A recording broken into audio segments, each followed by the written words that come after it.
On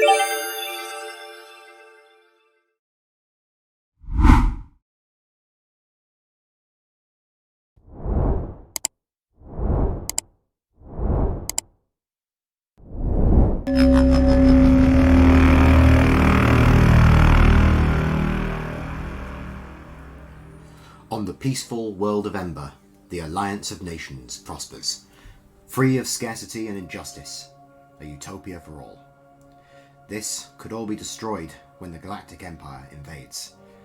All that stands between the Empire and the Alliance are the brave adventurers of the Exploration Corps, searching the galaxy for allies and technology. Power to defend the Alliance. Power to protect Utopia.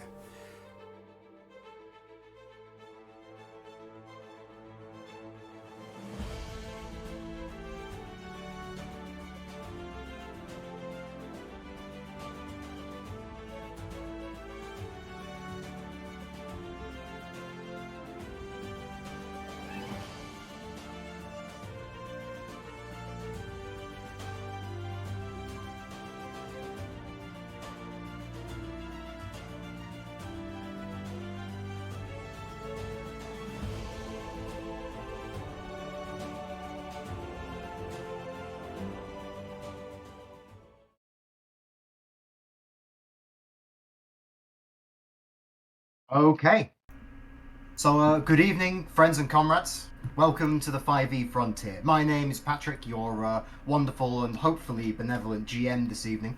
And joining me, the bold explorers who will be my players for this game, are firstly Brad. Would you like to introduce yourself?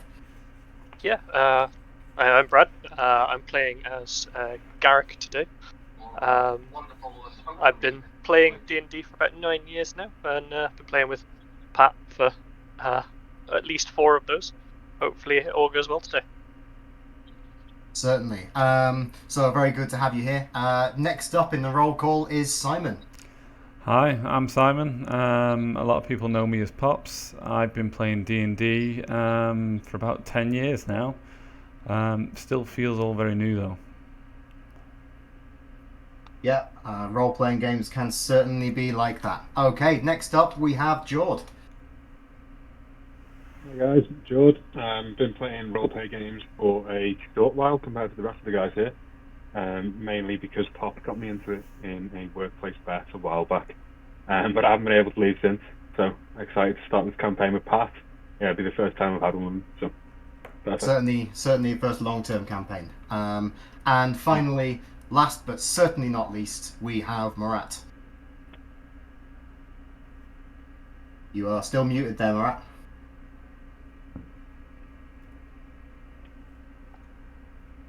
Well, every stream has its complications. At least we got it over with first, eh? So, would you like to introduce yourself a little, Murat?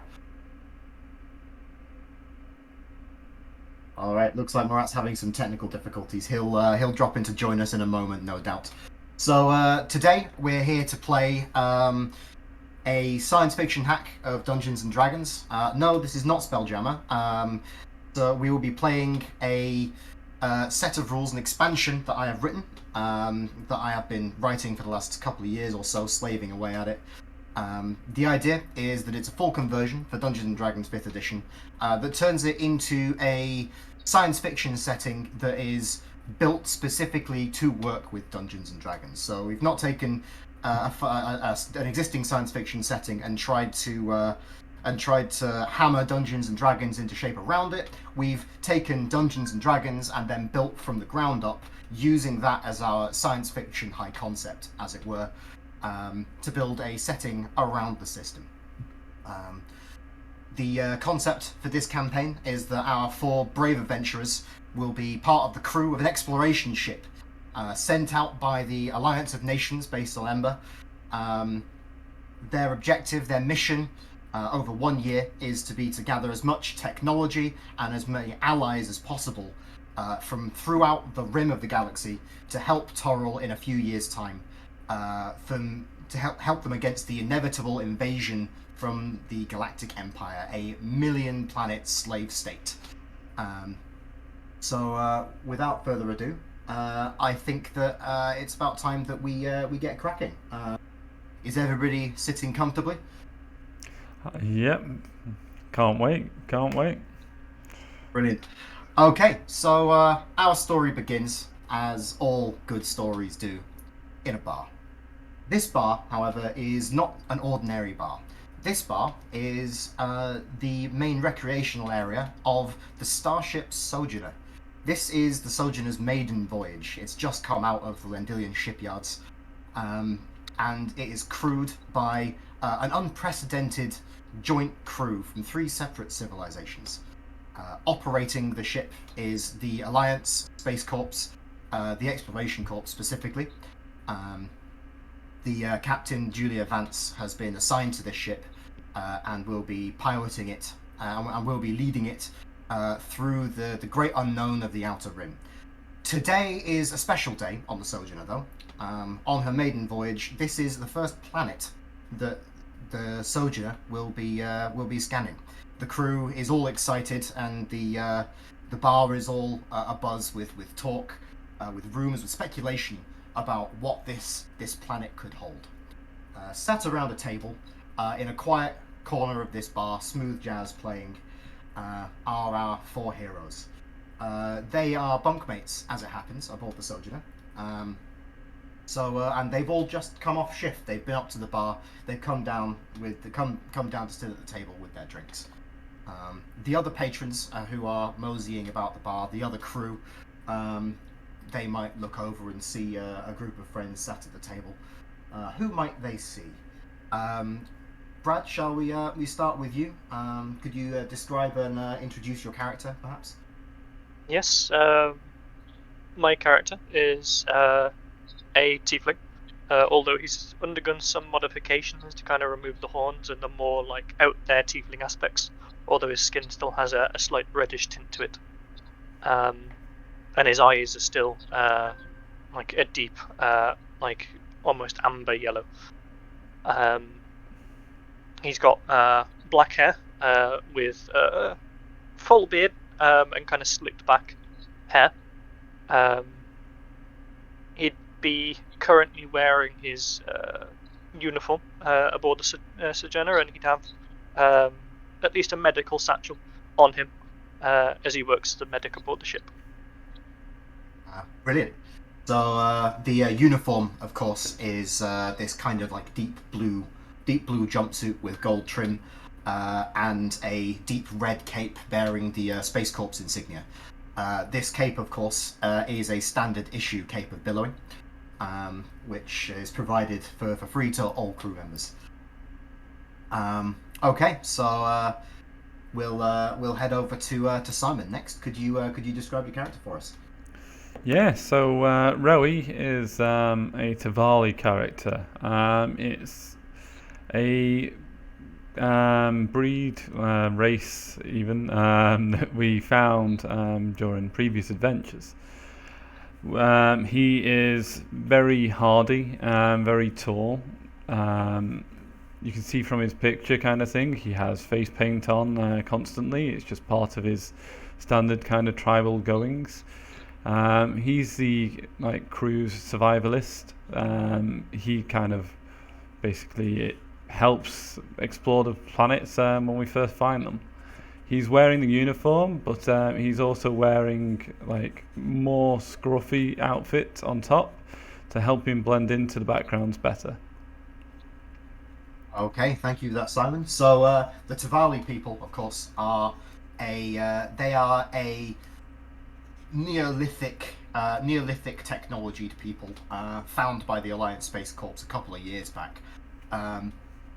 They're noteworthy for their extreme skill at flint napping. Although more importantly, they are known to nap mana crystals, which are an extremely energy dense form of mineral that explode when jarred too much. So it's a hell of a skill that the Tavali people have there. All right, so next up is Jord. Could you describe your character for us? Yeah, of course. So for this campaign, I'll be playing a character called Calidus Nocto. He is a human For this, he's had a bit of a tough life, so you can see it in his face, wearing standard uniform, mind you, although a little rough, as he's from the engineering department. Slight oil in his garbs, but tried to clean off the standard muck of an engineering department. But just enjoying his time in the bar with his comrades. He looks happy to be there. It's a lot better than where he came from. Brilliant. And last but certainly not least, we have Murat. Who are you playing today? I'm playing Zitai, who is following very close behind Calidus, almost watching over his shoulder. Very tall, broad individual, bearing a few scars on the side of his face, with a blown-out iris on the right-hand side. He's tied his overalls off around the waist, got the cloak on one shoulder. There is grease all the way up to his elbows. He hasn't made much effort to clean up coming to the bar. Fair enough. So, as you're sitting at your table, you've just sat down. You would all hear the doors open and close, the gentle hiss, as an individual who you all know would enter the bar. This is Ensign Hardbrew. He's a bunkmate of yours. All the bunks aboard the cabins aboard the Sojourner sleep 6 people. Yours is only has 5 people in it. You've got a spare bunk, but your 5th is this ensign. He's a dwarf. His beard is long and braided, and he likes to tie ribbons of various colours all the way down it. He's blonde. He's wearing the uniform. His uniform though is kind of patchy in places, like it's been repaired quite a lot. There are the telltale bleachings and holes of somebody who works with quite corrosive chemicals on the day-to-day. He spots you guys. You see him head over to the bar to grab a pint, and then he comes, sits down, and joins you guys. As he sits down, you notice he's fiddling with a data pad that he's holding. He seems kind of frustrated with it.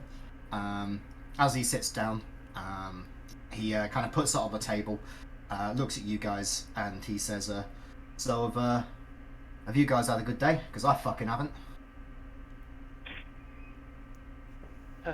What's wrong? See this here. He flips this data pad over. You've seen him handling this data pad before. In fact, it's very old, very battered.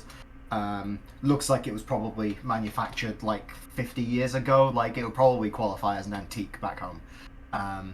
But he says, "Look, you can't get fucking crystals these days. Look at this." He pops open a panel on the back of the data pad, and he pops out the mana crystal in the data pad. Mana crystals, of course, are small magical devices that are very energy dense. Most technology in the world is powered by these mana crystals. You can charge them up, plug them into any device, and the device runs off that power. They're a bit like magical batteries. The one powering his data pad is very small, a little bit like a watch battery. He pops it out and says, "Look at this." He pulls out a jeweler's glass and looks at it for a minute and passes it over to Derek. He says, "That's Imperial, that is." Yeah, I'll give it a look over. Yeah, like looking at it, you can see that it doesn't, like, it's quite cloudy, this mana crystal. It doesn't have a proof mark that Alliance manufactured crystals have. It must have been brought in from the wider empire somewhere along the line. It's ended up in his data pad. He says, "That's the thing about these Alliance crystals. They don't fucking charge properly. Have any of you got a spare?" Zitai takes his pad out and barely used the thing. Passes it over for him to cannibalise. Yeah, he pops the crystal out, puts it into his pad, and he says, "Oh yeah, there we go." You can see the screen flickers as it powers on. He seemed like you've seen this pad before. He uses it as a music player. He's got a pair of like earbuds that he wears when he's using it. But he's not wearing them now. He's here to chat. He says, "So I hear we're entering orbit today. insertion burn should be in like half an hour. What do you guys reckon? It's just an exciting I new reckon. planet.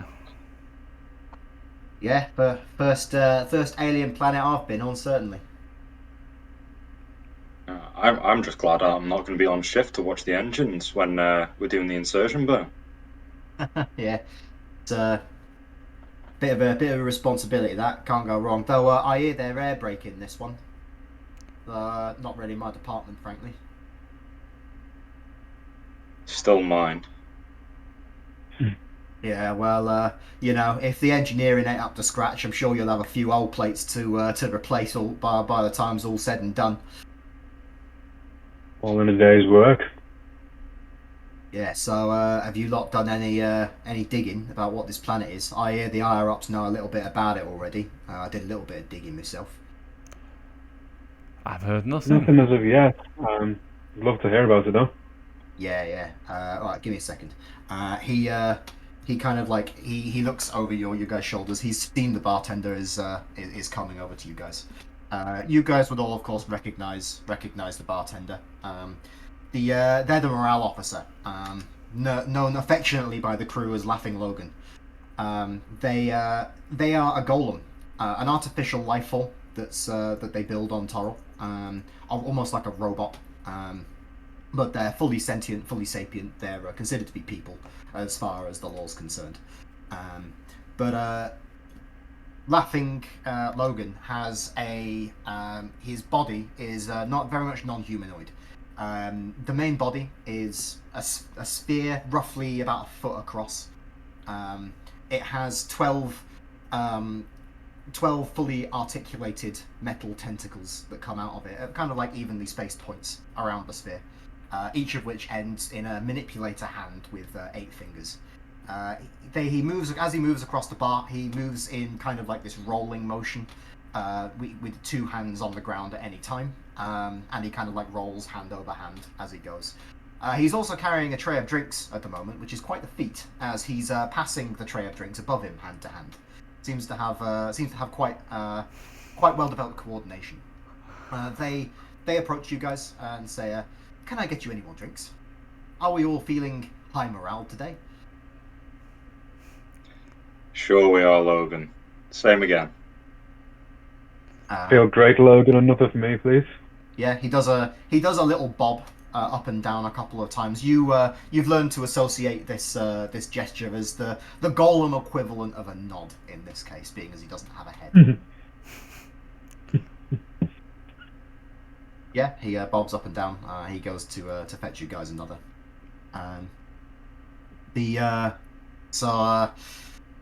Hey Jack kind of like leans forward, says, "Yeah, so apparently it's moon. Firstly, so get your low gravity shoes on. You'll be right at home, Rowie, I think." Yeah, like normal gravity's just a bit of a drag, really, isn't it? I wouldn't know. Always pulling you down.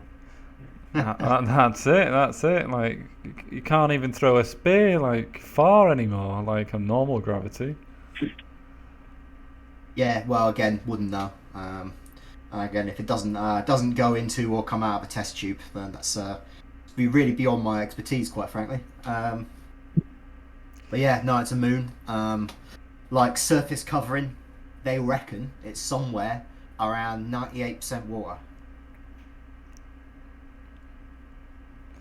Liquid water. I'm not great at math, but that's a lot, isn't it? Yeah, that's a lot. Ember, the own world, that's only about 60% water. Still a lot of water by galactic standards, but 98's a lot. So they'll only if like the landmass will be like little tiny islands, absolutely tiny. They reckon it's something because it's something to do with like the orbits or something, but again, not my field, frankly. I've got no idea, but I'll probably be dragged down like normal. Yeah, well, it's low gravity in it, so you'll be all right. Hopefully, I don't get assigned to an away team. I'm quite happy up here, to be honest with you. But that's more your field of expertise. Well, all in all, I can't wait to be honest, but I can't be too happy about getting dragged down to planets or send me down to all of them. Yeah, well, that's your job, right? You're the survival expert, right? Yeah, like as I say, I really, really like it, but you gotta have a day off every now and then. Enjoy this like heaven. Really, we've been in transit for like 3 weeks. How many more days off do you want?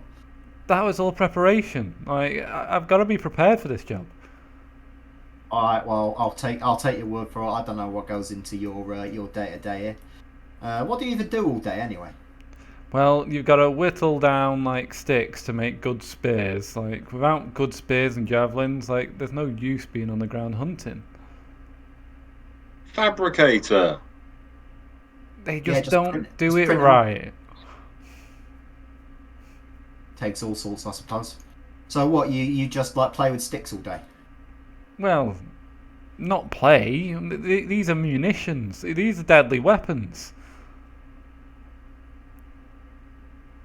He shrugs, clearly not sold on the idea that sharp sticks could be deadly weapons.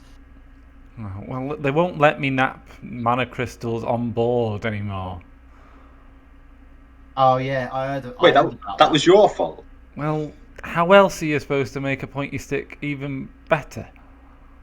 Yeah, like half the engineering deck was like diffused in a cloud of radiation. Yeah, that's That the one. was you, was it? Yeah.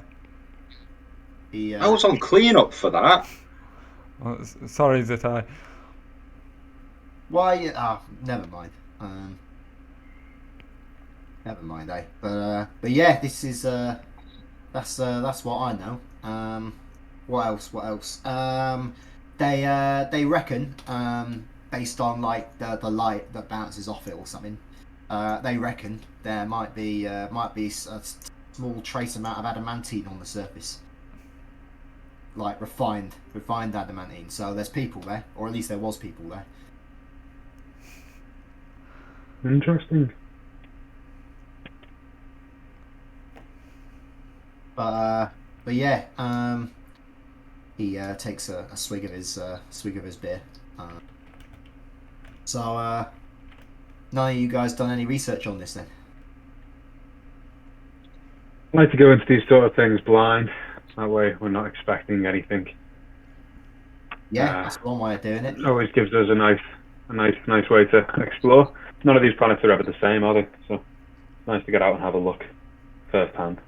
Yeah. Well, they'll be doing the. I hear they'll be handing out the crew, like the ground crew assignments over the next week or so once they've done some orbital photography. So you'll have that to look forward to. Can't wait. Absolutely can't wait. The briefings are always really interesting. He just looks at you blankly. I'll smile like profusely at him, like waiting for a response. Okay, so he says, "Hey, Garrick, on Thore, right? That's where you're from, innit? Yes, yeah. Do they have all these? Do they have 15 briefings for every time you want to do something on Thore, or is that just an alliance thing? I mean, everything's well thought out.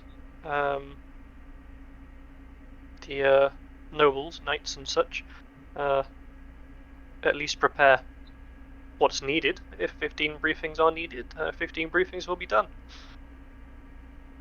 He shrugs and says, "Fair enough.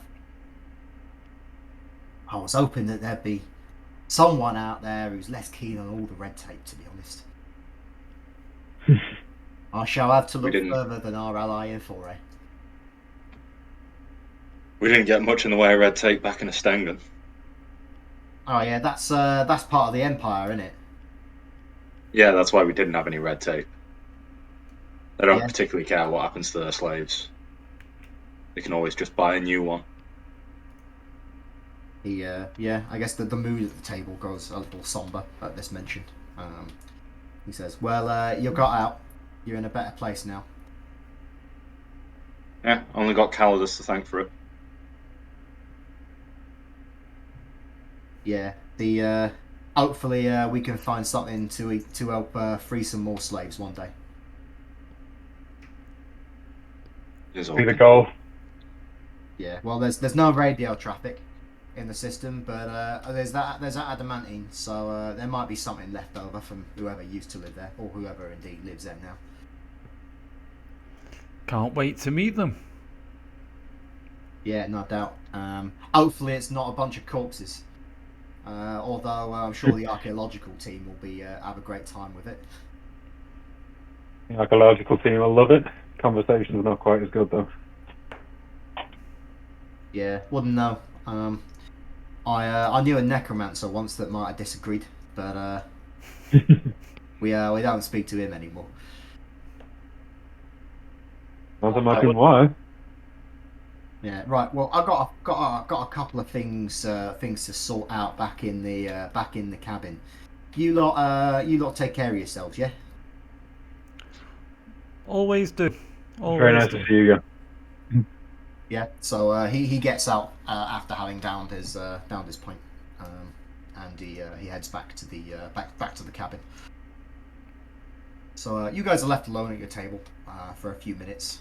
Is there anything you guys want to do during this time as you're chilling at the table? I'm going to slide that mana crystal across to Zitai and be like, oh, there's your replacement. Wonderful. Click. Yeah. The pad like just about turns on, but the minor illusion that's programmed to display the screen of this data pad is clearly not being able to draw enough magical energy. It's kind of flickery, doesn't quite work properly. Sometimes when you're manipulating the controls to look at different information, like you have to press 2 or 3 times because it doesn't register. I'll just get it replaced in engineering tomorrow. It's fine. We'll get you a new one, Zeta. Don't worry. It's only a small mana crystal. Surely there's loads of them around. Hundreds in engineering. We should be completely fine. Yeah, I'll just get one when I'm on shift. I love Ember. Like, everything's plentiful. Yeah, it makes a nice change. Everything you could need, just there. And you don't have to fight anyone for it. You don't have to. You never have to. Well, everyone's friendly enough.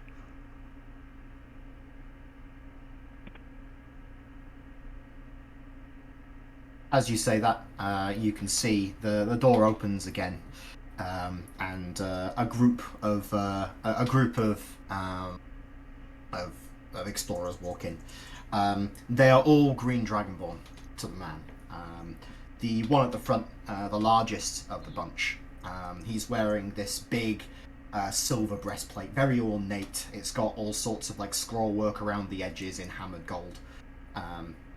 And he's wearing his uniform is different to yours. He's still wearing the bright red cape with the Space Corps emblem on it. He's still part of the crew, though he's from a different contingent. Nominally, you guys are all from the Emberite contingent, from the main alliance. These people, however, they're from a different civilization. They're from a different planet, allied with the alliance, of course, but they're from a different faction in this joint crew. They are from Hydora, Green Dragonborn. The planet of Hydora, of course, has an extremely toxic atmosphere, which only Green Dragonborn have the physiology to withstand. So their population is entirely Green Dragonborn. Their planet is ruled over by a green dragon named Nizgoz, who holds dictatorial power over the planet.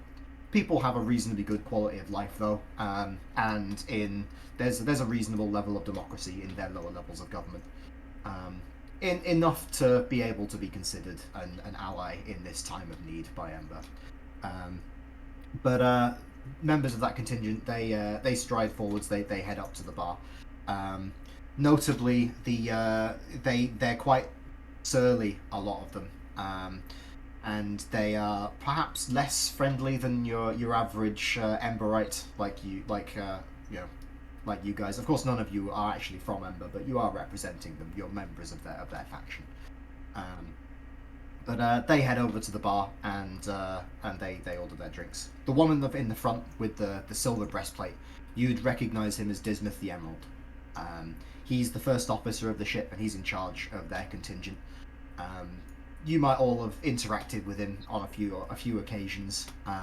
He's very bold, very blunt. He'll say exactly what he thinks, and sometimes that's known to get on people's nerves or hurt their feelings. But whenever he finds out, he's always mortified. But that's who he is. He's at the bar, and you'd see him there. His group sit down at the table across from yours, and they start talking quietly. They're speaking in Hydoran, which is kind of an offshoot language of Galactic Standard. It's similar enough that if you speak Galactic Standard, you can kind of understand what they're saying, but you might miss a few words here or there, and the grammar works a little bit differently. They just seem to be having a chat about the current state of affairs. They're talking about the same thing that pretty much everyone's talking about. This planet that you're getting into orbit of. Is anyone interested in listening in to what they're saying, or are you just enjoying your drinks and leaving them be? I think I'm curious to what they're talking about. Yeah. Yeah, I'm really curious because obviously being so high up, he might know stuff that we just have no idea about. Yeah. So if you're listening in, can you give me a perception check, please? Sure thing.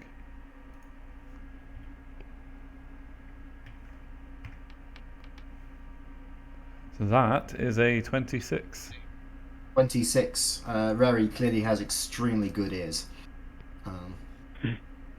Yeah, having good ears is very important on Tavali, of course. The whole planet is covered in dense jungle. And the ecosystem has evolved more around sound than around sight. The ecosystem of if you go down to the planet and go to any particular place in the forest, what would strike you is the absolute silence that's all around you. In fact, the team that first explored Tavali, they landed in their spaceship, made a load of noise, and attracted every predator within a 15-mile radius. They had a bad time, but as a result, Reri has extremely good sense of hearing, which he is leveraging in this case. So you can hear what they're saying to each other. It seems that the name of this planet is Shrike B. That's what they're calling it, Shrike. Shrike. The word it's a kind of bird that exists on Ember in very arid regions. So yeah, that's what you might know about the word, but that's what they're calling it. Apparently, it's in orbit around a gas giant. It is this planet's like a deep purple color. Lots and lots of ammonia and sulfides in the atmosphere. They're talking about whether there might be microbial life living in the atmosphere of the gas giant. One of them seems to be a lot more interested in this than all of the others. A couple of them suggest, what's the point of knowing about that? That's not going to help us fight the Empire. But that's what their conversation's broadly about. Well, that's really interesting. So I would turn around to the others and go, apparently it's called Shrike and it's purple. I don't know what makes planets purple though, really. They say something about microbes too. Strange. Not something I've heard of before. Oh. Purple It's all gnomish to me. It's close to another gas giant like Diwali is, so it should be really similar in gravity, so I'm quite chuffed about that. You're going to feel right at home, aren't you, Rory? That's it. Hopefully it's not as dangerous as home. Be fun though. Nothing wrong with keeping you on your toes. No, that's true. Go on, Brad. Should be a walk in the park for you. Oh, fingers crossed. Fingers crossed. So yeah, the Dragonborn's conversation continues for a little while. They start talking about fence ball, which is a sport they have on Hydora that nobody on that's never really caught on Toril, so it's unlikely on Ember. Sorry, so none of you guys would none of you. I don't think any of you guys would know anything about it. And they kind of drift off one by one as they have that conversation. So the next person to kind of come through, you'd all recognise him as the bosun of the ship. He's quite tall. He bears quite the resemblance to your Garrick sitting at the table with you. He's also wearing a non-standard uniform. The uniform he's wearing has kind of a very light looking like ceremonial chainmail hauberk beneath the cape with a with kind of silk tabard laid over the top of it. The tabard is this kind of made of this kind of like gold fabric material. And on the fabric, you can see he's got some heraldry, some really old school heraldry. The heraldry is 3 sheaves of wheat above a lion's head roaring, and that's embossed on a red shield. That, of course, is the coat of arms of his noble house. He is a noble from Foray, the 3rd contingent of crew of the Sojourner. Thoray is notable among worlds in that it exists inside an anti-magic field. So all of their technology, all of the development they've done without any magic whatsoever. It could well be a situation that's unique in the galaxy, in fact. A lot of their technology, where most people would power it using mana crystals, they power it using miniaturized internal combustion engines that run on a sort of biofuel that they grow on Thoray. This guy is a member of their nobility, quite obviously. He's middle-aged. He's got a lot of grey streaks in his hair. But he'd come over, go over to the bar. He'd grab himself a drink. But he'd kind of swing by your table before going to sit down. He'd say, he'd nod to you guys and put his hand on Garrick's shoulder. He'd say, how's it going, lads? Going. Great, thanks, sir. Good to hear it. You all looking forward to the trip? Trying to find I out am more too about busy. it, if we're honest. Well, you didn't hear it from me, but you lads are slated for a little bit of shore leave, shall we call it? It'd be nice to get out of this box, won't it? No doubt. I'm sure you'll do us all proud. Is it really a moon, sir? As far as I know. Oh, brilliant. I can't wait. That'll be really much a weight off my shoulders. No doubt. We're looking about 1/3 of standard gravity. The scientists reckon, and quite high pressure at sea level, which is unusual. So not like Tavali completely then, really?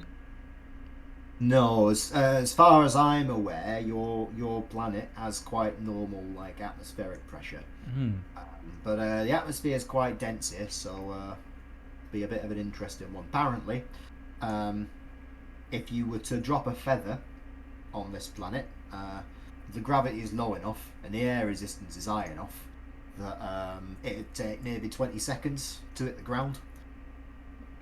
Wow, that is a long time. That's what the science officer said anyway. I Don't guess it know does how true depend what it height is. though.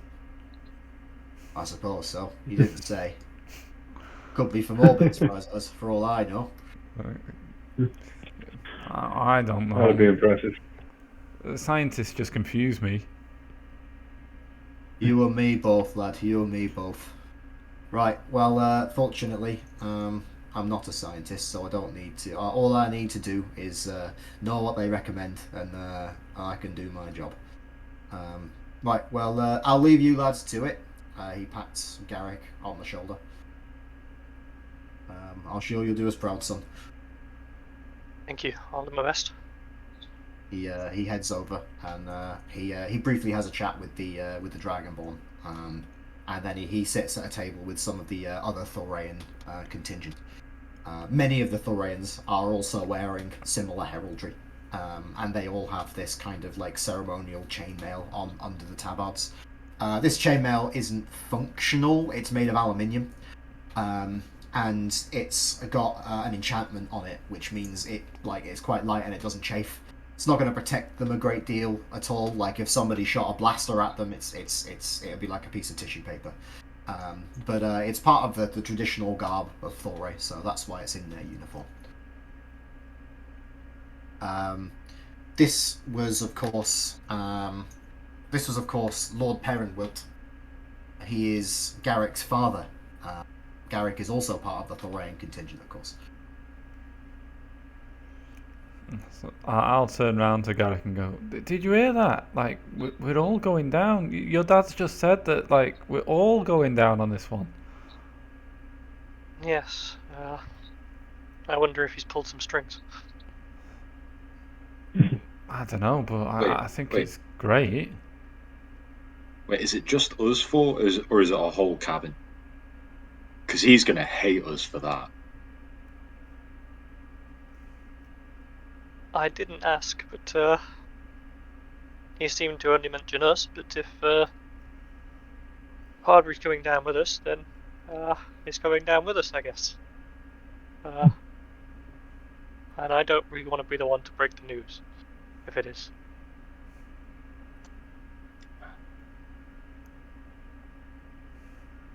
I ain't going to do it. I ain't picking up his cleaning chores for that. Not a chance. Not me. Well, I guess. I'll not be the one telling him.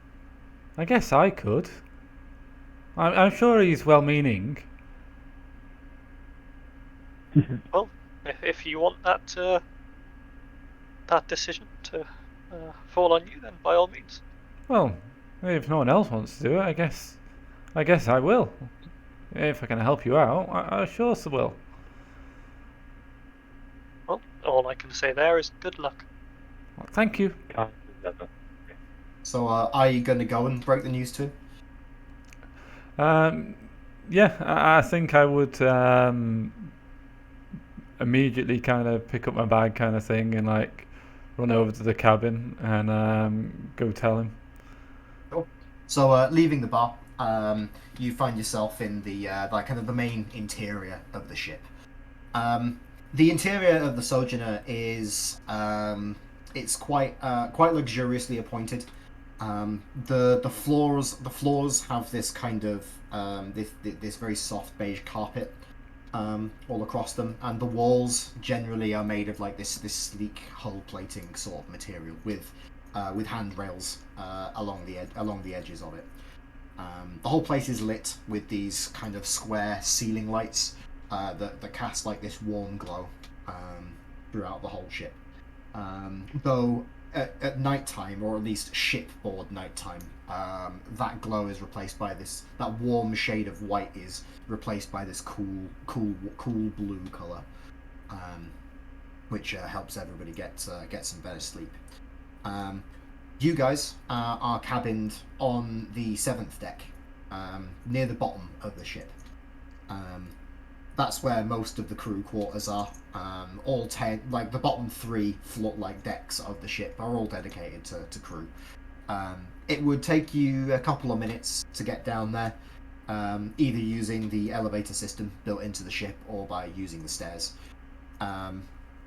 But you'd be able to get down there and find your cabin.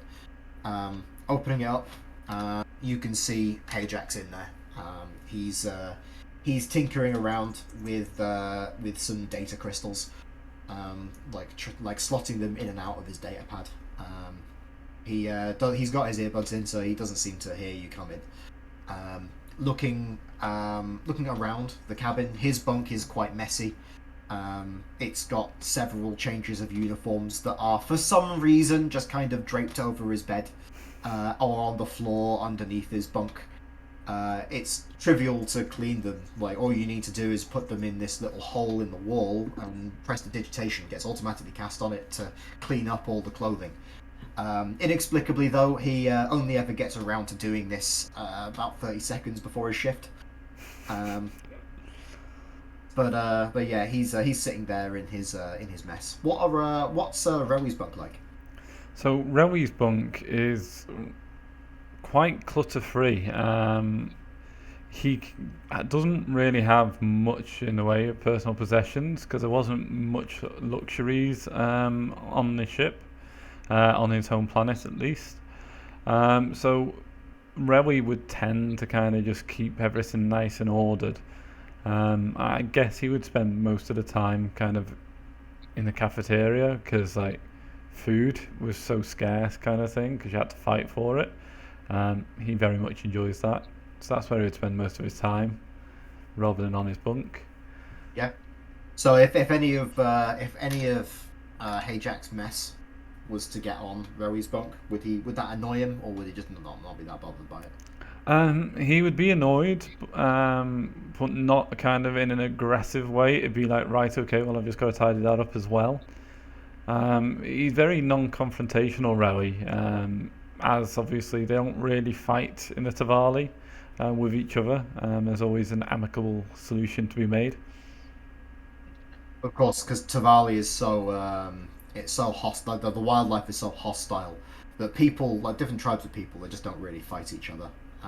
If they did, it's just extinction time. This is true to such an extent that in the Tavali language there is actually no word for war or intergroup conflict.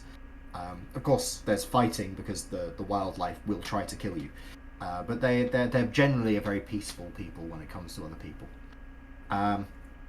Today, right now, he's like got his backpack is kind of sitting on your bunk as he's got some tools out that he's tinkering with his data pad. As you approach, he would see you out the corner of his eye, and he'd say, "All right, Rory, what can I do for you?" Well, we've got really good news. We're all yeah? going down to the planet. Like the What, whole the cabin. fucking crew? Yeah, the whole cabin. You are. I mean, why am I going down? I don't know. Like, you're a specialist in something, so I guess they need you. I'm a chemical engineer, mate.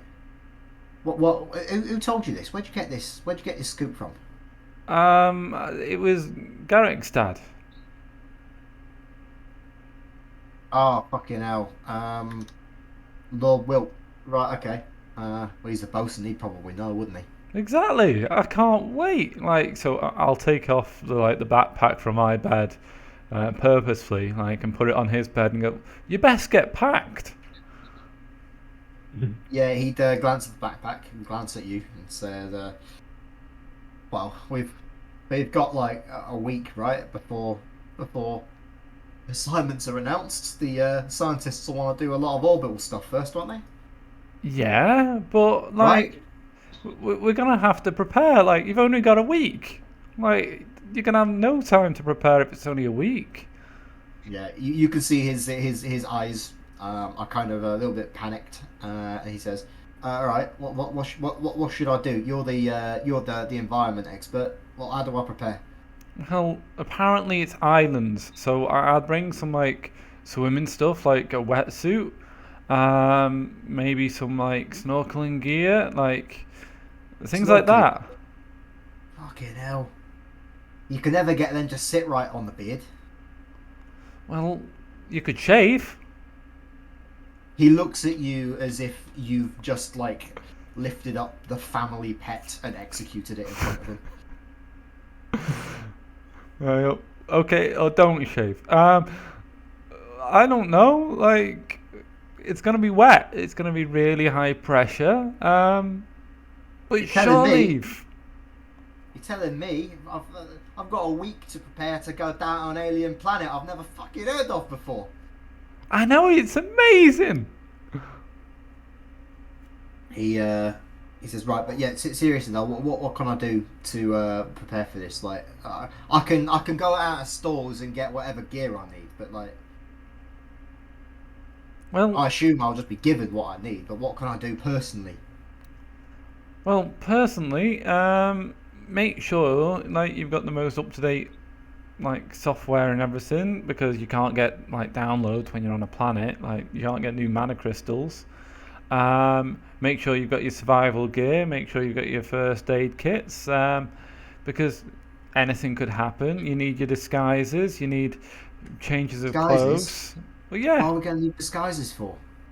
Well, just in case like there's a rabid animal and you need to disguise as a tree. Do you have a tree disguise? Yeah, who doesn't? Can I see it? Okay. Just give me a minute. Like, As he seems to have calmed down a little bit now, and there's a mischievous twinkle in his eye. and so I humped through my backpack and I pulled like out a costume as such. It's basically a black suit coated in like bark. So it's like kind of like plate metal as such, but bark. So it's not really defensive. It just looks like a tree.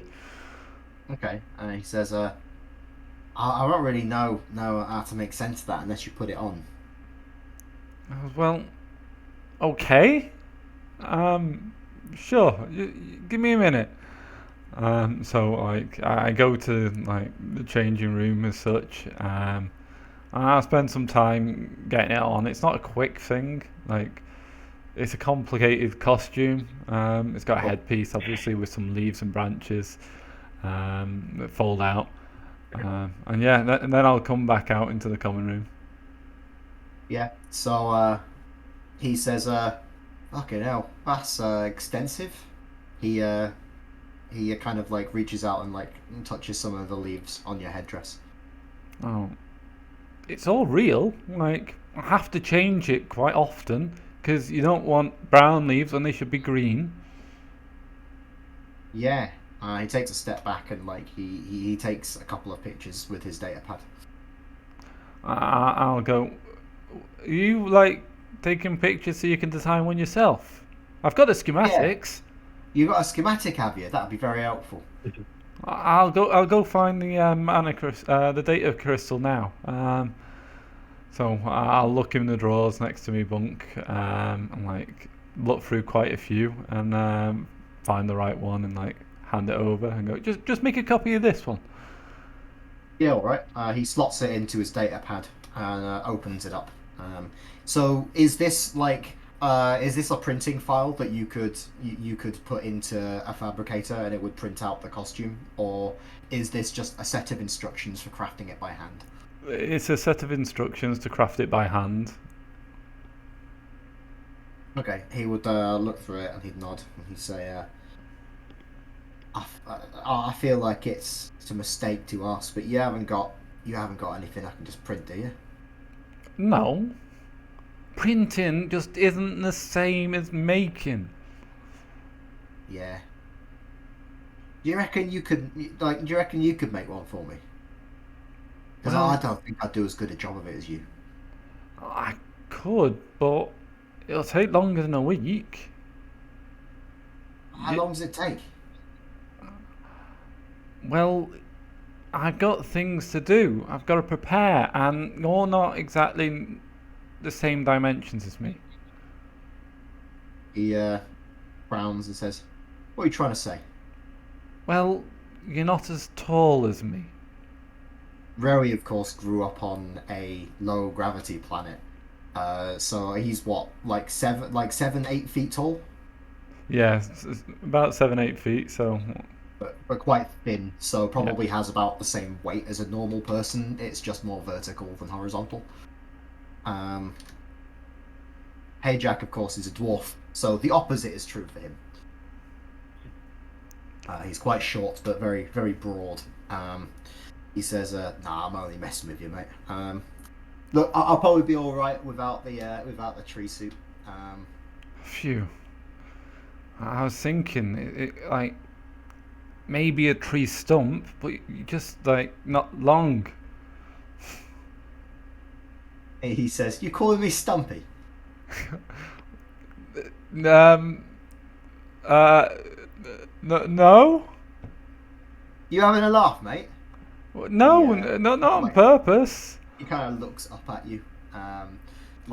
He's playing quite aggressive, but he's clear, like to any of us he'd be clearly messing with you. But I don't know if Rowie would clock that. No, he certainly doesn't. Like, he's worried now that he's quite offended one of his friends. Yeah. Hey Jack says, you know, in my culture, it's to make up for this kind of thing. It's traditional to go down to the canteen and get a slice of cake.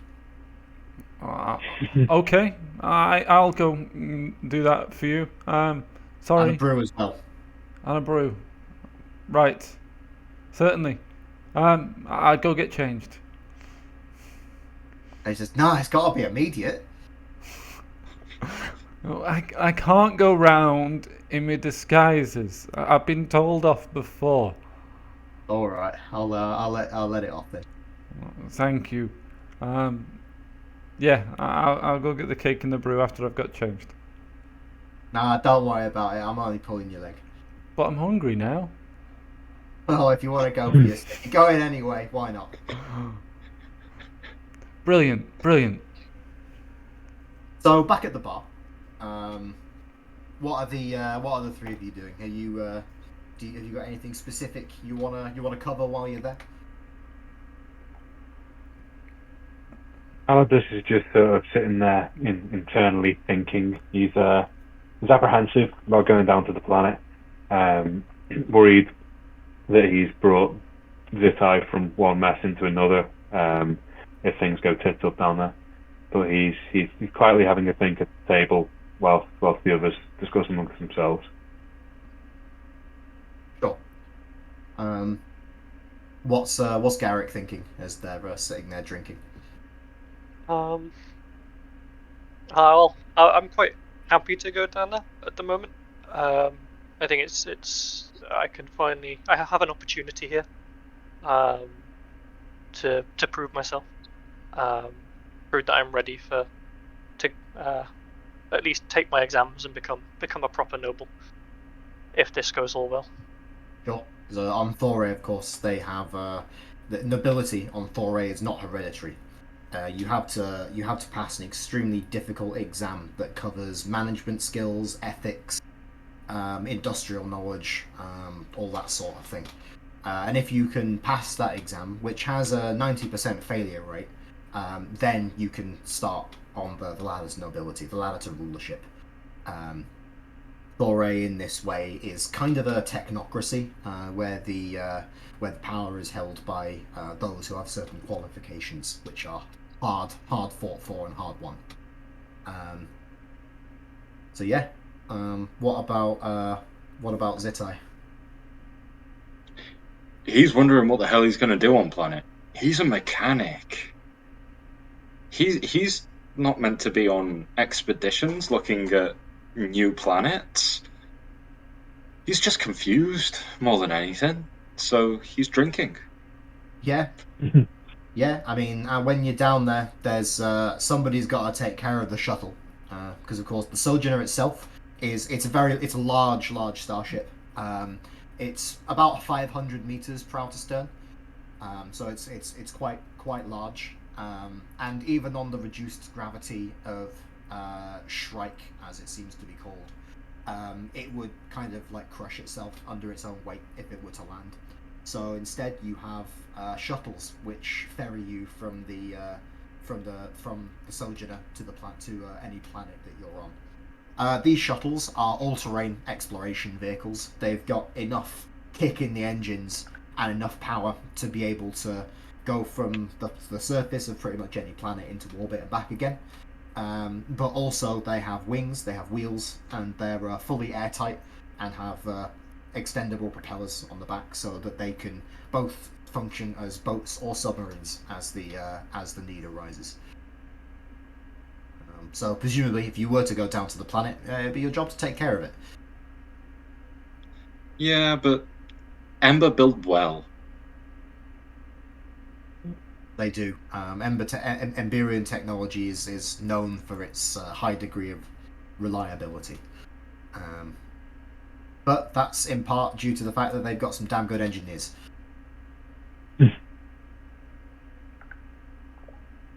Okay. So I don't think there's going to be anything specific else that's going to happen in the bar. As the evening goes by, people start heading out. The bar will liven up again a little bit later.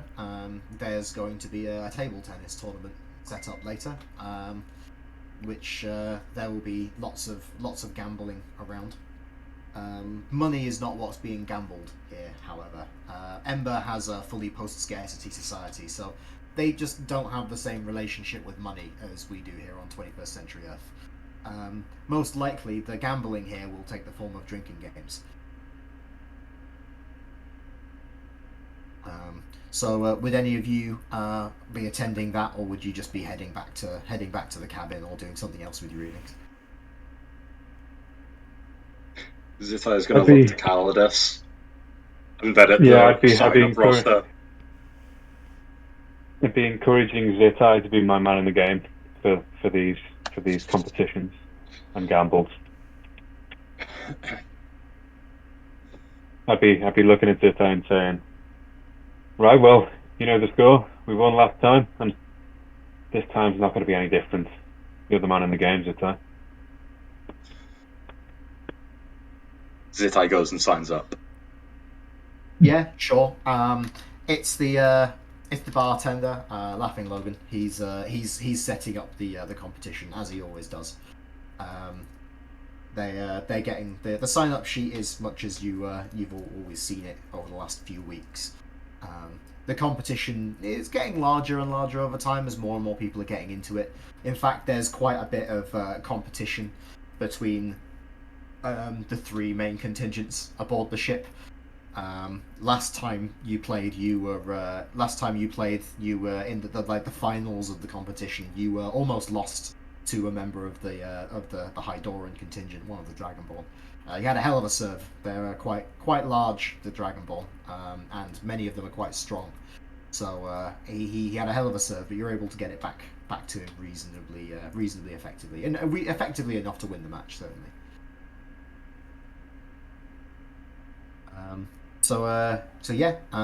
Going back to Rowie, I think probably the most important question is going to be asked tonight. But what sort of cake are you getting? So, I think I'd just have to go for a proper chocolate cake. Sure. I would take a whole cake. Because a cake is a piece. Yeah, sure. I think that's fine.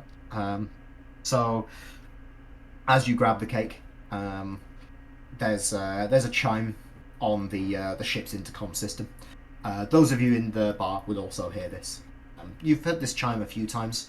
It's either when the ship itself is talking, because the ship has a golem intelligence. It is fully sentient, fully sapient, just like the bartender is. Or it's one of the senior officers addressing the crew. In this case, many of the viewing panels on the walls, light up with the likeness of the captain. You can see she's sitting in the captain's chair on the bridge, and it seems as you're about to begin the insertion burn, it seems like she has something that she wants to say to the whole crew. The captain is in probably her late middle age. She's probably late middle aged. She's got kind of this well trimmed, well maintained mane of grey hair. She's got lines, wrinkles on her face, but they give her this kind of this very stern look. a lot of people on the crew who haven't spoken to her very much get a little bit intimidated, perhaps. But she's got a bit of a sense of humor once you've been working with her closely for a little bit. So it kind of that kind of intimidating aura breaks down a little bit. Over the last couple of years, when you've been on Ember, you would also recognize her. Before she signed up to join the Exploration Corps, she was a senior politician on Ember. When the call went out that more explorers were needed to try and counter the threat from the Empire, she was one of the first people that signed up to the mass recruitment. And given her proven experience and skill in leadership, she was given the captaincy of this landmark voyage that you're on. She clears her throat as she addresses the crew. She says, "Friends, comrades, crewmates, explorers of Ember, heroes of Thoray, and soldiers of Hydora. Today, on the maiden voyage of the starship Sojourner, we arrive in orbit of our first target of exploration. This is a truly historic occasion. Never before in the history of any of the peoples represented on this mission have we worked in such close alliance, in the spirit of friendship. If we are to defeat the Empire, to defend ourselves and each other, this shared bond of camaraderie must play a pivotal role. Where the Empire rules with an iron fist through tyranny, we live through friendship and working together.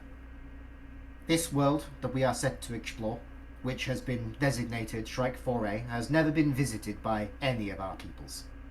If we find civilization here, then we may be the first people to contact these peoples, and the first contact they've had with the wider galaxy. This is a monumental responsibility, for reasons I don't need to discuss here.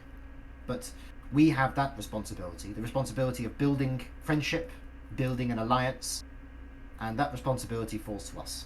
This isn't a problem, though. You as a crew are among the best and the brightest that any of our civilizations have to offer. Nobody in the galaxy, I feel certain in saying, is more qualified for this task than you. With that said, it is my great honor to announce, and as she says that, you can hear like this beeping sound from behind her, and like you hear some like mumbled voice behind her. She looks off to her left and she says, "I'm sorry, could you repeat that?" The mumbled voice comes again, and then the view screens just go off.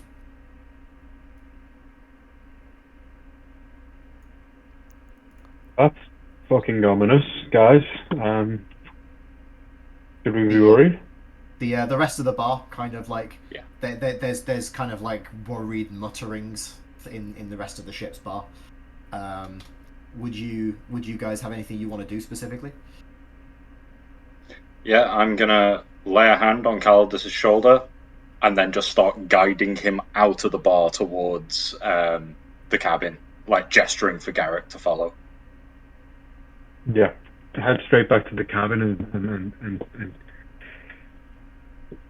wait out there to see what's going on. Maybe. Sure. Have an idea together. Sure. Is Garrett going with them? Yeah, I'll like look over to where my father's sitting first, just to see if he looks panicked, then I know we're in trouble. Yeah, you can see him looking at a device on his wrist. This device is a sender. It's issued to everybody who's on mission. It is a device that's set up to cast the sending spell repeatedly, but only to other senders within the same sender network.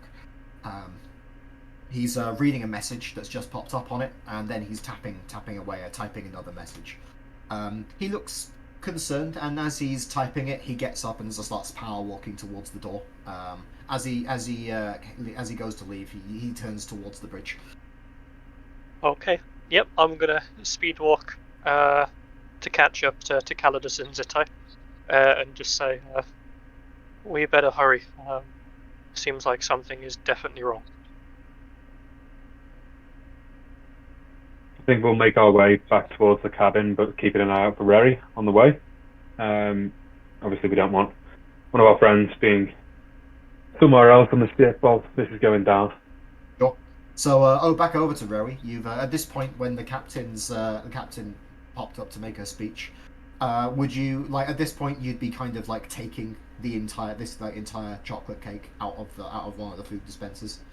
Um, would you what would Rowie's reaction be? There's not that many people in the refectory right now. Like there's a few people here and there, but mostly people who just come off shift. They would have like eaten about half an hour ago, most likely.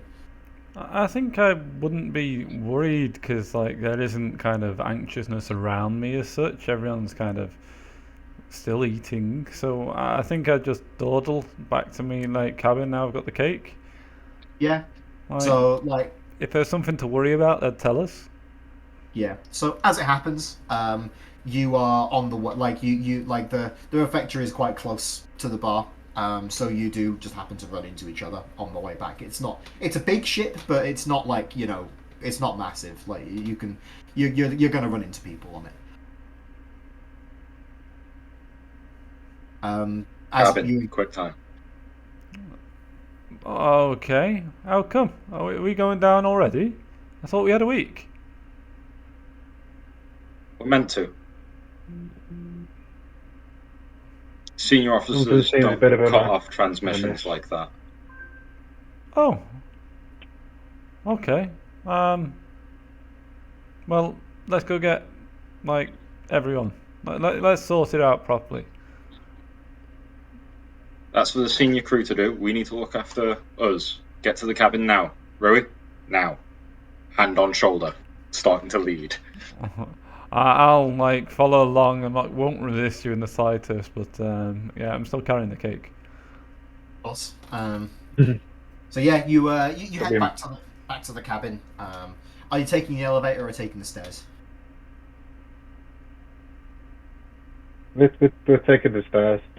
Always in an Yeah. emergency, we always take the stairs. Yeah, sure. So as you get on the stairs and start heading down, the intercoms go off again. You hear the ping.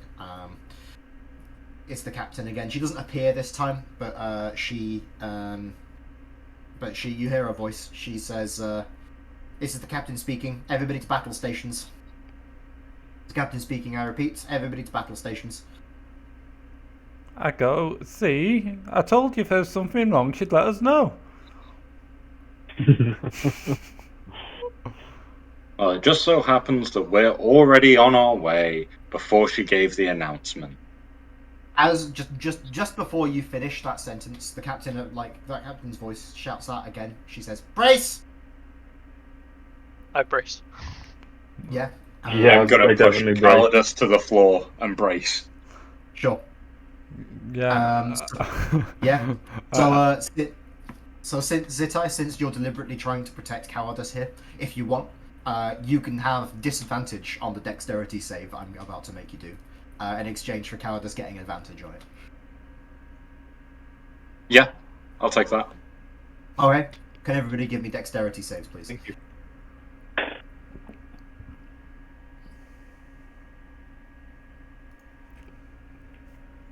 Okay. We have a 26 from Rowie there. That's certainly a success. No, that was my last roll. 1 minute.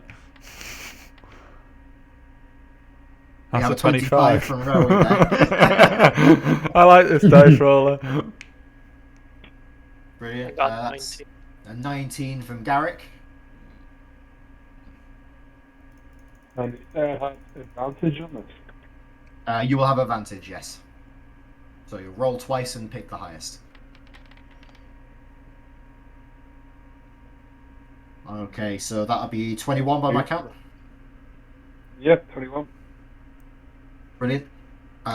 Is that everybody? I don't think we've had... yeah, here we go. So Zitai has 21. Nice. Okay, so that's all successes around there. So at just a moment after the captain shouts brace, the whole ship is rocked by this enormous bang followed by a creaking sound. Once the first bang, you guys would be thrown upwards into the air, hard enough that you would kind of hit the ceiling, then fall back down to the floor. Most of you have you've all braced well enough, grabbed onto the handrails so you don't fly up and hit the ceiling then fall down, but you would still be a little bit jarred by the impact, whatever the hell's just happened. I will roll your damage for you now. Does the cake survive? So it'll be 5 damage, halved if you succeeded the save, but you all did. What did you get on your dexterity save? It was 26, wasn't it? Yeah. So yeah, I feel like that's enough that you probably would have been able to save the cake through this impact. That's good. That's good. Save the cake. That's good. Yeah. I think that you probably would have had to have grabbed onto the tray it's on a little bit more. And I think your thumb probably would have gone into the bottom of the cake. So there'd be a bit of a hole in the bottom of it, but it's not gone up the wall at least. No, that is good. I wouldn't want to cause offence by not bringing this cake. I think the main question is how many hit points does a cake have? That's a great question, Jord. I'm glad you asked. I think a cake has 2 hit points. Oh. Brilliant. So it's a smushed cake, but it's still... But it's lost 1 hit point though because you put a hole in the bottom of it. Yes. So this particular cake only has 1 left. Can't happen again. Got to be extra careful with this cake now. I know. Yeah.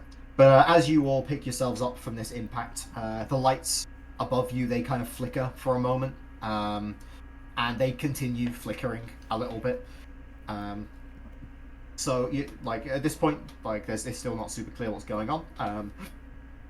You've been hit by something, whatever it is, and the lights are flickering now. Though everything seems to have gone back to normal for the time being. What are you guys going to do? I'll look at Garrick. Stay with the original plan. Yes. I think. Get to the cabin, get what we need, then head to our battle stations, which for me would be the ship's medical bay.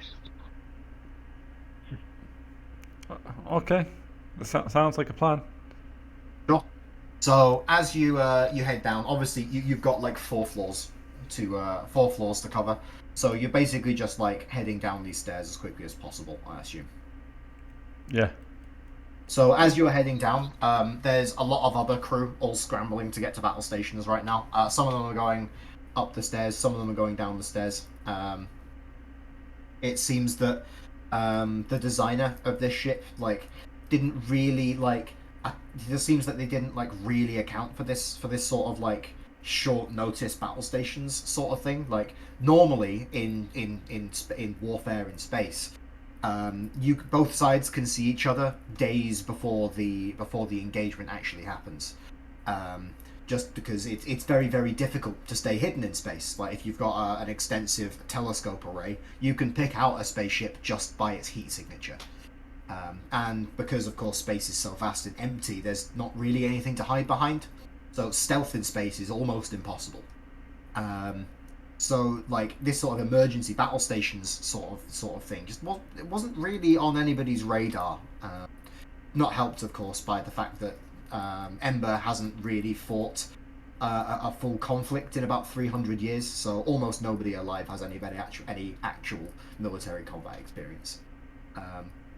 And this sort of design flaw is one symptom of that.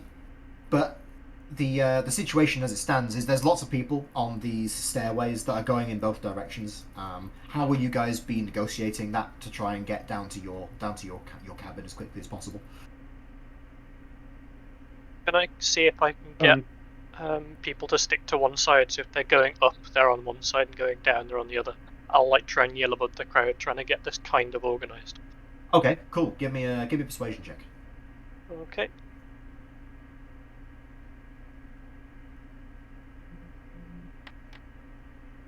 Hey, 25. You guys are on fire tonight with these rolls. So Garrick shouts above the crowd, get people to move on each side.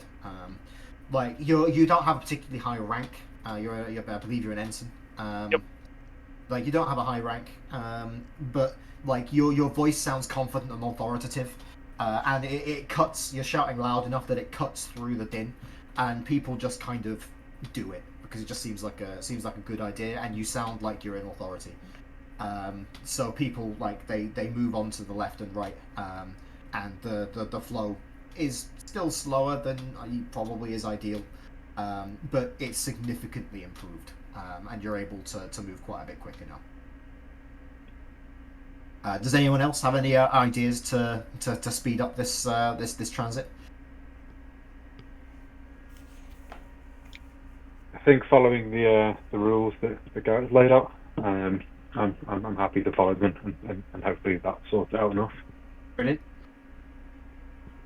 Okay, so I guess you guys head down the several flights of stairs down to your cabin. On the last flight of stairs, you run past Hey Jack. He says, "What's going on?" I've got your cake. Fuck the cake. Wait, no, don't fuck the cake. What's going on? I'll look at the others. We know about Captain's in a panic. Captain's in a panic. Ship's been impacted. Battle stations. Yeah, of course it has. Like you note that like as you're speaking, like a little rivulet of blood comes down one temple. He's clearly hit his head. Right, yeah, battle stations. He goes to rush past you guys. Before he rushes past, I'll just hand him like something to put on his head from my side pouch. Yeah, he says, yeah, thanks. Like he takes like the bandage you give him, and he kind of just holds it listlessly in his hand as he hurries off down the corridor. Yeah, he might not know he's been hit yet, but he will eventually, and he'll appreciate it then. Yeah. So yeah, he runs like through the crew deck, like weaving between the crowds, the crowd that's all also trying to get to the battle stations. About a minute later, you guys would find yourselves in the in your cabin. What would you guys be grabbing from here? We'll start with Garrick. So I'd grab, because we've been impacted. If I have a void belt in here, I'd grab that. Void belt's a standard issue for any explorer. A void belt is a device that you would clip around your waist as a belt. They're very, very bulky. So like they're sort of like half of a football, like on your torso. But when you turn them on, they project a sphere of air around you, which allows you to breathe in a vacuum. These belts also have magical nodes on them that the ship's manipulators can grab onto, which will allow you to like maneuver in 0G while you're outside of the vehicle. But if you are to survive in a vacuum, a void belt is extremely important. Each void belt carries enough charge in its mana crystal to be able to project this sphere of air for about an hour before you need to change it. But yeah, I guess you're grabbing that. I assume everybody else is grabbing a void belt. Yeah. Oh yeah. 100%. Cool. So Brad, is there anything else that we're grabbing? I've got my healer's kit on me. I don't know how bad this is gonna be, so I'll just shove a shield belt in a backpack, along with what's the Thorian technology called again? The repeating crossbow thing. Yeah, that. I'll shove one of those in a backpack. Sure. Like, would you have like an auto bow just kind of hanging around in your cabin? I think so. I'd keep it like in a footlocker, Sure. somewhere, like a personal weapon rather than one issued to me. Sure. So, what does your auto bow look like as you take it out? So, it'd look like a crossbow just with a big like mechanical, I guess, engine on one end of it, which gives it its function of an auto bow. I think my personal one might be decorated in various inscriptions, mainly along the style of my like father's heraldry.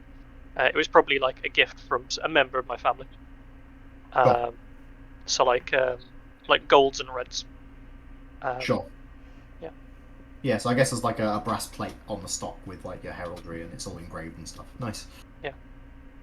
Okay. So is that a heavy auto bow or a light auto bow? It'll be a light one. Sure. So relatively lightly built. I guess you've got a few magazines of bolts there as well. Yes, yeah, I'm only going to grab one, I think, though, because I don't want to fill up this backpack too much. I'd have no idea what's going on, so. Yeah, sure. So you grab an auto bow. So what about the others? What's Rewi grabbing? So Rowie has most of his kit already prepared because he's normally going down. So his main priority is to get 4 plates and some forks for the cake. Okay. Like, Sure. he's gonna cut it up kind of thing and start dealing with that because his standing orders for like battle stations is be prepared. He doesn't have a position kind of thing aboard the ship to be prepared for, so he's just gonna be staying in his cabin safe. So he might as well eat cake. So yeah, I guess the cabin would have like in the back of the cabin, like there'd be a couple of like changing rooms, a shower, and like I guess like a small like kitchenette sort of thing. So I guess you'd go in there, you know, open the drawer, cut up this cake.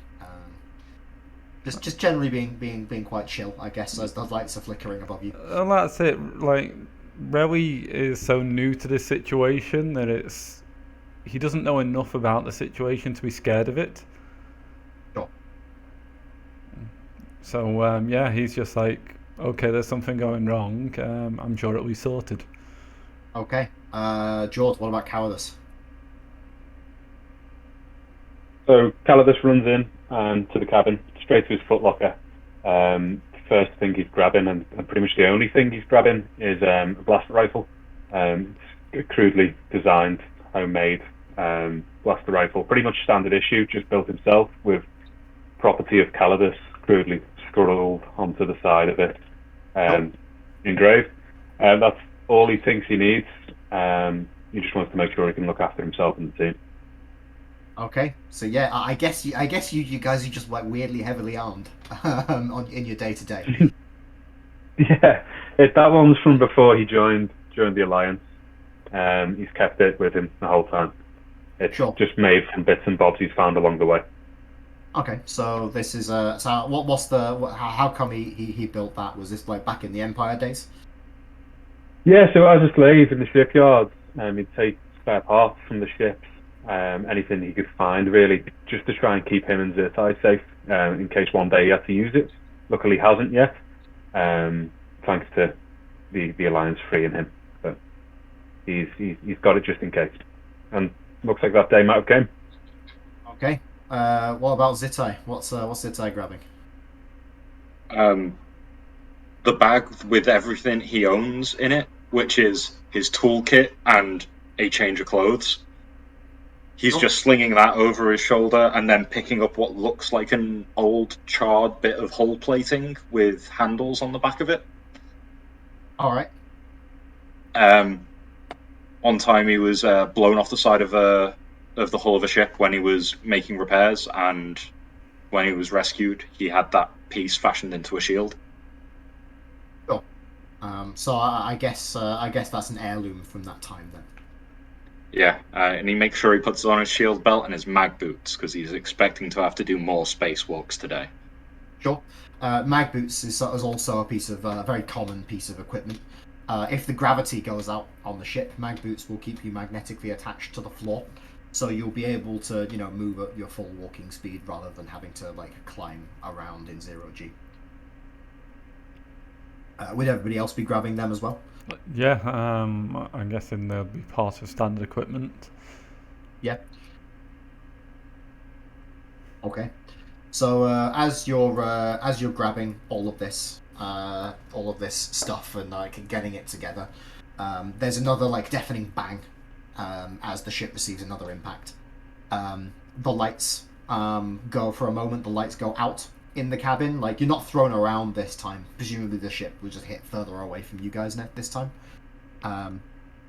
But you hear like this like a crack and then this horrible like hissing sound coming from somewhere above you guys. Of course, it's pitch black in the cabin now, and the only light coming in is like this like little sliver of light from like below the door. The lights outside are still on clearly. I'll cast the light cantrip. Sure. Yeah, put it on my hand. Yeah. So, what does it look like? What does it sound like for you casting a spell? Because I believe Garrick is a sorcerer who's just discovered his powers after leaving the planet of Thora, after leaving the anti-magic field. Yeah. It's very erratic. So it's kind of like a large amount of electricity being discharged at once, kind of like a Tesla coil. Sure. So I guess there's like arcs, like whipping arcs of light moving from like fingertip to fingertip. Yeah, it's not very stable. It's not like the typical just ball of light. Sure. I guess it might be accompanied by like a slight ozone smell. Yes. Yeah. Sure. So yeah, as you manifest that, all of you would note, coming from like the top, like the back right corner of the cabin, you can see this kind of like pink steam being ejected out of like a crack that's formed in the ceiling. This pink steam you would all recognize. It's magical radiation. The sort of radiation you get when you smash a mana crystal or a mana conduit, a power cable is ruptured. It's quite harmful. And it has all the effects that radiation, we might expect radiation to have in real life. And it's quite serious that a big cloud of it is being sprayed into the room right now. Inside this little cloud of radiation, you can see like these purple and pink sparks like floating about lazily in kind of like random patterns. What are you guys going to do? We need to leave this. We need to leave this cabin, basically. Yep. I'll look at Zitai and ask if he can, well, more tell if he can grab Rary from the kitchen, so he's not focused on his cake. And me and Garrett will start to run away. Whilst I know that Zitai will grab Rary very quickly. Well, I assume Zitai does exactly that. Yep, I don't even warn him what's happening. Like, I just grab him and start pulling him away from the cake, slapping his void belt into his chest, and just continue dragging.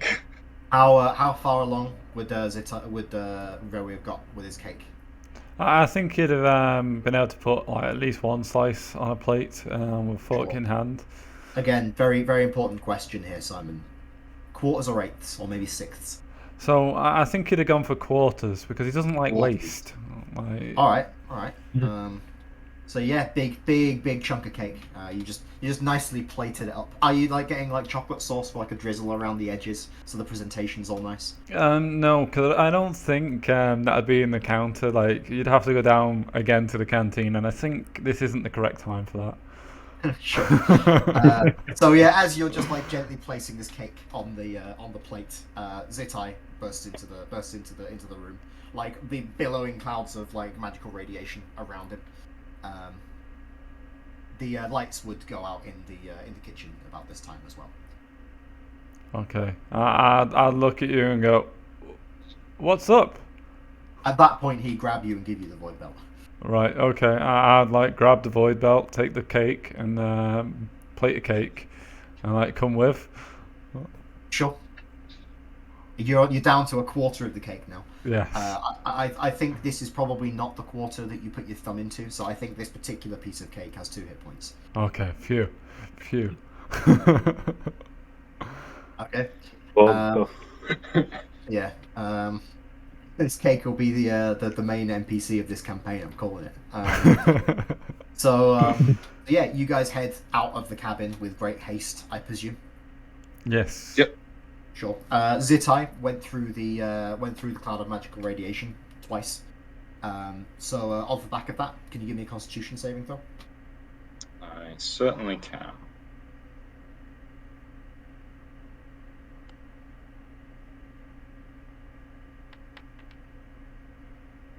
That's 14. 14. So a 14 is good enough to pass. So you've not picked up radiation sickness this time. But even if you had, it wouldn't really affect you right now. It wouldn't manifest for another couple of days yet. So, in character, like you're not sure whether you picked anything up, but you feel fine regardless. So I yeah, bunk with a medic. yeah. Like radiation sickness isn't serious. Yeah, radiation sickness isn't serious. It's you can get rid of it with a lesser restoration. Like it'll be all right. But as you head out of the cabin, the ship is racked with another almighty crack. Can I get dex saves off everyone again, please? Sure thing. 17 for me. Sure.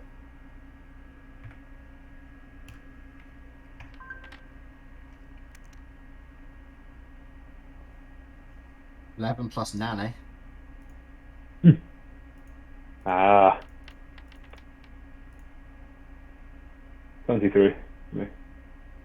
Okay, so the DC for this one's going to be 14. So did anybody score less than 14?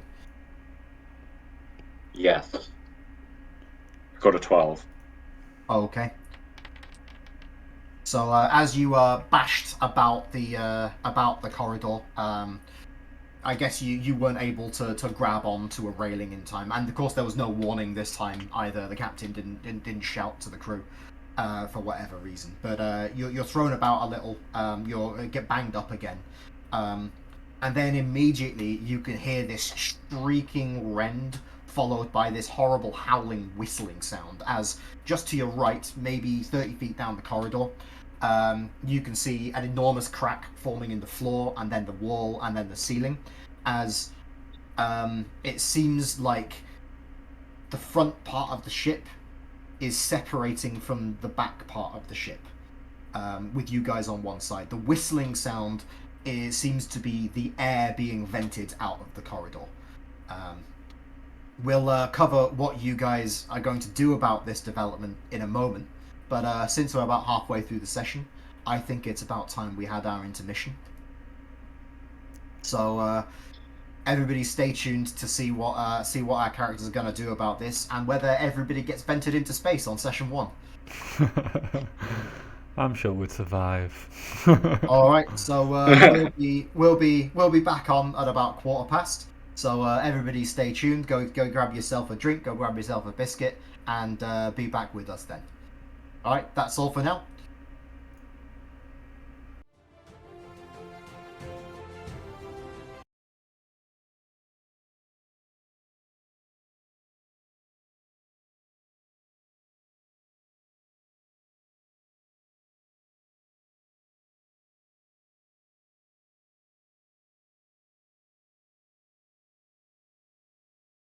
All right, welcome back to the 5e Frontier, folks. I hope you've had a good 5-minute intermission there, had enough time to get a drink, get a snack, because our brave adventurers, our explorers, are possibly about to get sucked out of the hull breach. So, getting back straight back into the action. You guys have just stepped out of your cabin. Your cabin's filling up with radiation. The lights in the corridor are flickering. They're off more often than they're on right now. And about 60 feet to your right, you can see that slowly the ship seems to be separating, or at least a large crack is forming in the hull, where the corridor is.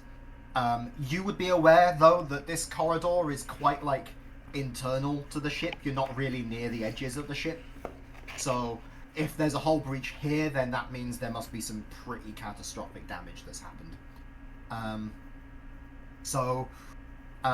Right now, you can feel a wind picking up quite quickly. There's this eerie howling coming from your right, from where the hull breach is, and there's air from your left being pulled past you increasingly quickly as that gap widens. In a few seconds, that wind is going to get harder and harder until it becomes more of a gale, and then you'll be at risk of it blowing you off your feet and out of the breach. What are you guys going to do? Click my mag boots on. Yeah, that'll certainly help. Yeah, I'll certainly do that too. Definitely a good start. I'll be clicking my mag boots on. Yeah, follow suit. Sure. I want to try and make it with the team as far away from this breach as possible. I definitely won't be walking towards it. So mag boots on and opposite direction down the corridor straight away. Okay, so heading the opposite direction down the corridor, there is a set of stairs that leads up to the next floor up there. There are bulkheads that automatically come down on the corridors to shut off this, to stop all of the air in the ship venting. But as it happens, there isn't a bulkhead between you and the vent, but there is one between you and the stairs on your left. So you've got like 30 seconds tops to make this trip. So I guess if you're just trying to walk as quickly as possible, run as quickly as possible in that direction, I think it's time for some athletics checks. If anyone wants to approach this problem differently, let me know, and then we'll do a different kind of check, perhaps. Now, brute force is Zitai's modus operandus. Sure.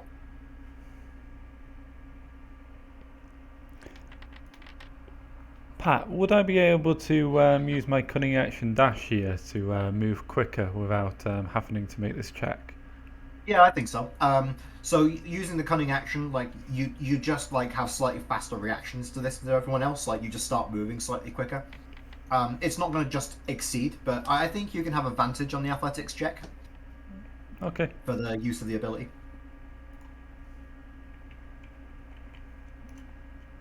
It's a 19 from me. I'm getting moving. Sure. That is a 16 from me. Okay, that's also good enough. I think we'll set the DC here to be 14. Murat, Brad? Yep, just doing it now. 8. Sorry, that's -1. 17 for me. Okay, so the four of you get moving quite quickly. As it turns out, Zitai, like, he's a big guy, very, very muscular, but in this particular case, it seems like that's working more to his detriment than anything else. Like, he's spending a lot of time trying to make sure everybody else is doing okay, and he's also just got a really big surface area, so the wind is really, really pushing on him. So I think Zitai, you'd be struggling to keep up with the others. Like, you'd be at the back of the group as you're heading down the corridor. As a group, though, you're all able to help each other, and you're making quite good time. At this point, I think a door opposite you from another cabin would open. A young elven man would stumble out. He seems to have done exactly the same thing as you guys. He's grabbed some equipment, and he's just stepped out of the cabin. You guys possibly don't know him by name, but you think he's just across the corridor to you, so you've seen him around before. You know, he's a friendly enough type. He'll always nod and say hello. He works he works in engineering, so maybe Calidus and Zitai have been on the same work crew as him sometimes. But he's completely blindsided by this wind, and he just gets almost completely lifted off his feet and is tumbling down the corridor towards the vent. And as he goes, the void belt which he had in his hand gets knocked out of his hand, and it spirals off ahead of him and gets completely out of his reach within a second or so. You guys would have about a second as he's whizzing past you. Do you guys want to do anything? If you do, it'll slow you down. Yeah, Zitai's gonna try and grapple him as he goes by. Just bear hug. Yeah, sure. Give me an athletics check then. See if you can grab him and keep him stayed put enough. It's gonna be quite a difficult check. You don't have a lot of notice, and he is a grown ass man. That's 14. Okay, so I think you would have been able to grab onto him, but you've grabbed onto the hem of his cape, the very bottom of it. So he's been pulled past you, and it's kind of up around his neck now. So you've arrested his almost fall, but he's not quite on his feet yet, and you can see that the cape about halfway down its length is starting to tear a little bit. Tiny little magical sparks shooting out of the tears where the cape of billowing is breaking. You've bought some time though, if somebody else wants to try and help. Yeah, I'd like to make it back towards him. Double back on myself and get towards where he is level. Sure. And try to get him to his feet. Sure. At this point, the wind has very, very rapidly picking up, and it is like gale force winds now. Like, you wouldn't be able to stand up straight in this corridor anymore. Like, you'd have to keep hold of the handrail, otherwise you're going with him. So, are you, like, you're picking him up, trying to get him on his feet, grabbing on the handrail, is that what you said? Yeah, yep. So one hand on the handrail, one hand on his lower back, pushing him towards the floor. Sure. I think this might be an athletics check, unless you want to approach it in a different way. If you have another suggestion, ability check, I'm all this. I'd agree with athletics on this one. I'm going to roll it. Okay. That is a 19.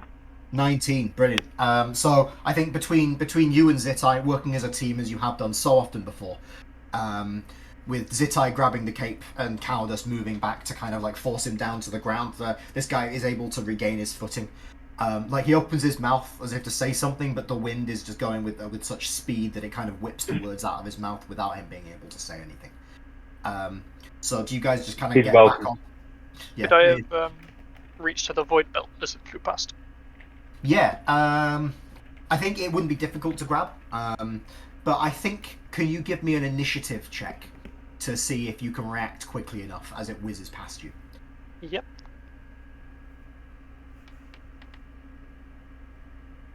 A 11. 11. So I think it's enough to graze your knuckles, but I don't think you'd be able to like grab it fully. No worries.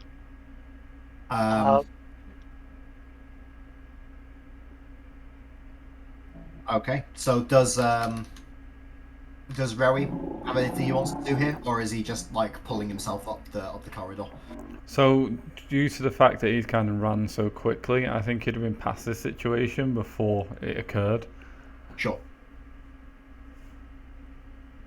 Okay, that's fine. So at this point, you'd be most of the way down the corridor. The bulkhead, you can see it coming down now. It's about halfway down. Halfway down the corridor. At this point, you'd be able to feel your ears popping as the pressure drops very, very quickly. You've probably got about 15 seconds before this deck is vented, and then you'll be in vacuum. But at least there wouldn't be any wind then. So for covering the rest of the distance, I think another round of athletics checks is perhaps called for. I think we won't roll for the elf crewman. He'll just move with the pace of the slowest member of your group. You can have advantage on this one again, Simon. Okay. Ooh. I got Yeah, it's a 14 for me. A 14 for Jord. Brad, do you have a result? Yeah, I'm going to use my Tides of Chaos feature here to give myself advantage on this. All right, sure. So does that visually manifest in any way? Yeah, I think again with like, I guess you wouldn't really smell the ozone right now because the wind's going so fast past. Yeah. But maybe specifically like around my legs, the same kind of effect as the casting of light, like small little sparks might be jumping off. Sure.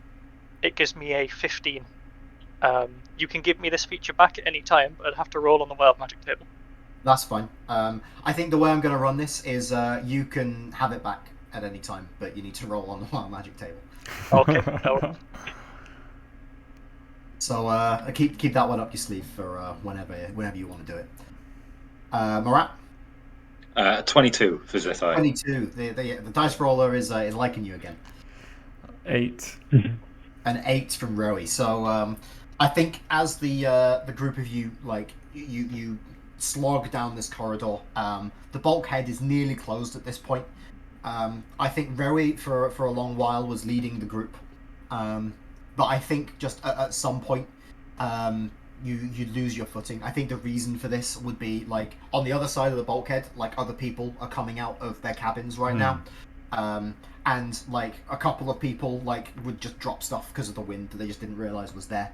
And just as you were putting your foot down, maybe like a piece of debris, like a data pad or something, just hit you in the shin, made you lose your footing, and now you're just kind of holding onto the handrail with one hand. Yeah. So would the like seeing Reri getting into a little bit of trouble here, like the rest of you would move quick enough if you just ignored Reri to make it through the bulkhead now. The rest of you rolled high enough for that. Would anybody like stay behind and try to help Reri? Yeah. Zitai is just going to push him through. 100%, we're not leaving him sacrificing his place.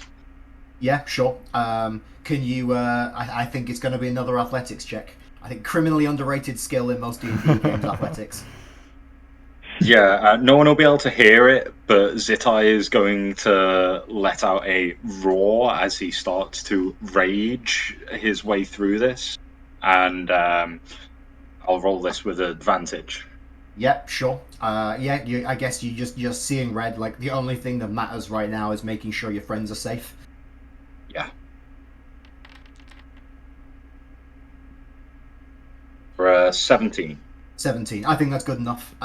So as Reri loses his footing, like I guess you'd feel a strong pair of hands grab you and kind of like set you on your feet and give you a bit of a push. Brilliant. As Zitai is able to like grab you and haul you, like help you by hauling you through the bulkhead. The bulkhead slams shut moments after you guys pass through. You would have had to have kind of like thrown yourselves through at the last point, like roll under it. It would be that close. But like, as the bulkhead slams shut, the wind stops immediately. But the pressure is significantly lower now. Your ears would have popped several times. Maybe a couple of you might have a bleeding ear because it was quite rapid depressurization. Nothing serious. Nothing serious enough to have any mechanical impact. But you'd be feeling it in your ears right now. You're in quite a bit of pain. Also, whenever you guys are talking, it would just sound a bit quieter. You don't know if that's because of the rapid depressurization or just because the air is so thin now. Yeah, there's a few other people on this side, kind of like stumbling, like trying to make sense of what's going on. You'd hear at the chime of the intercom system again. It's the captain. She says, "This is the captain speaking. All hands abandon ship. All hands abandon ship. Get to your nearest escape pods and make your way to the surface. All hands up," and then it cuts out with a bang. I think we should listen to the lady. Where's the nearest escape pods? Okay. So you would know that there are escape pods. There's two clusters of escape pods aboard the Sojourner. There's one cluster at the prow of the ship and one cluster at the stern. There's more than enough escape pods for everybody on the ship to have one. Safety is quite emphasized by the Exploration Corps, and there's lots of like double, triple redundancy in their systems. The way you get to them is you just head to midships and then make your way to the prow. You could try and make your way to the stern of the ship, but it may not be attached right now. So I guess you guys would head up a couple of flights of stairs, head to the prow of the ship. Yeah. Okay. So as you're heading up the stairs, with a number of people who were on your deck with you, there's another like bang. You guys are thrown around a little, not as much as you were before, but as you're thrown up a little from the ground, you find yourselves not coming back down again, or at least those of you that don't have your mag boots actively engaged right now. Though it probably wouldn't be an idea to have them permanently engaged, because if there was any of those like massive bangs again and your feet were physically attached to the ground, it would be broken ankle time. So I guess they're not like permanently on, but yeah, like the stairwell you're in is now in 0G. You don't know whether this is across the whole ship, but the gravity system on the ship does seem to have failed, at least in this section. The end result of that will be that your movement speed is now 0 effectively, unless you've got mag boots. You can only move by climbing, which would, if you don't have a climb speed, just be half of your movement speed.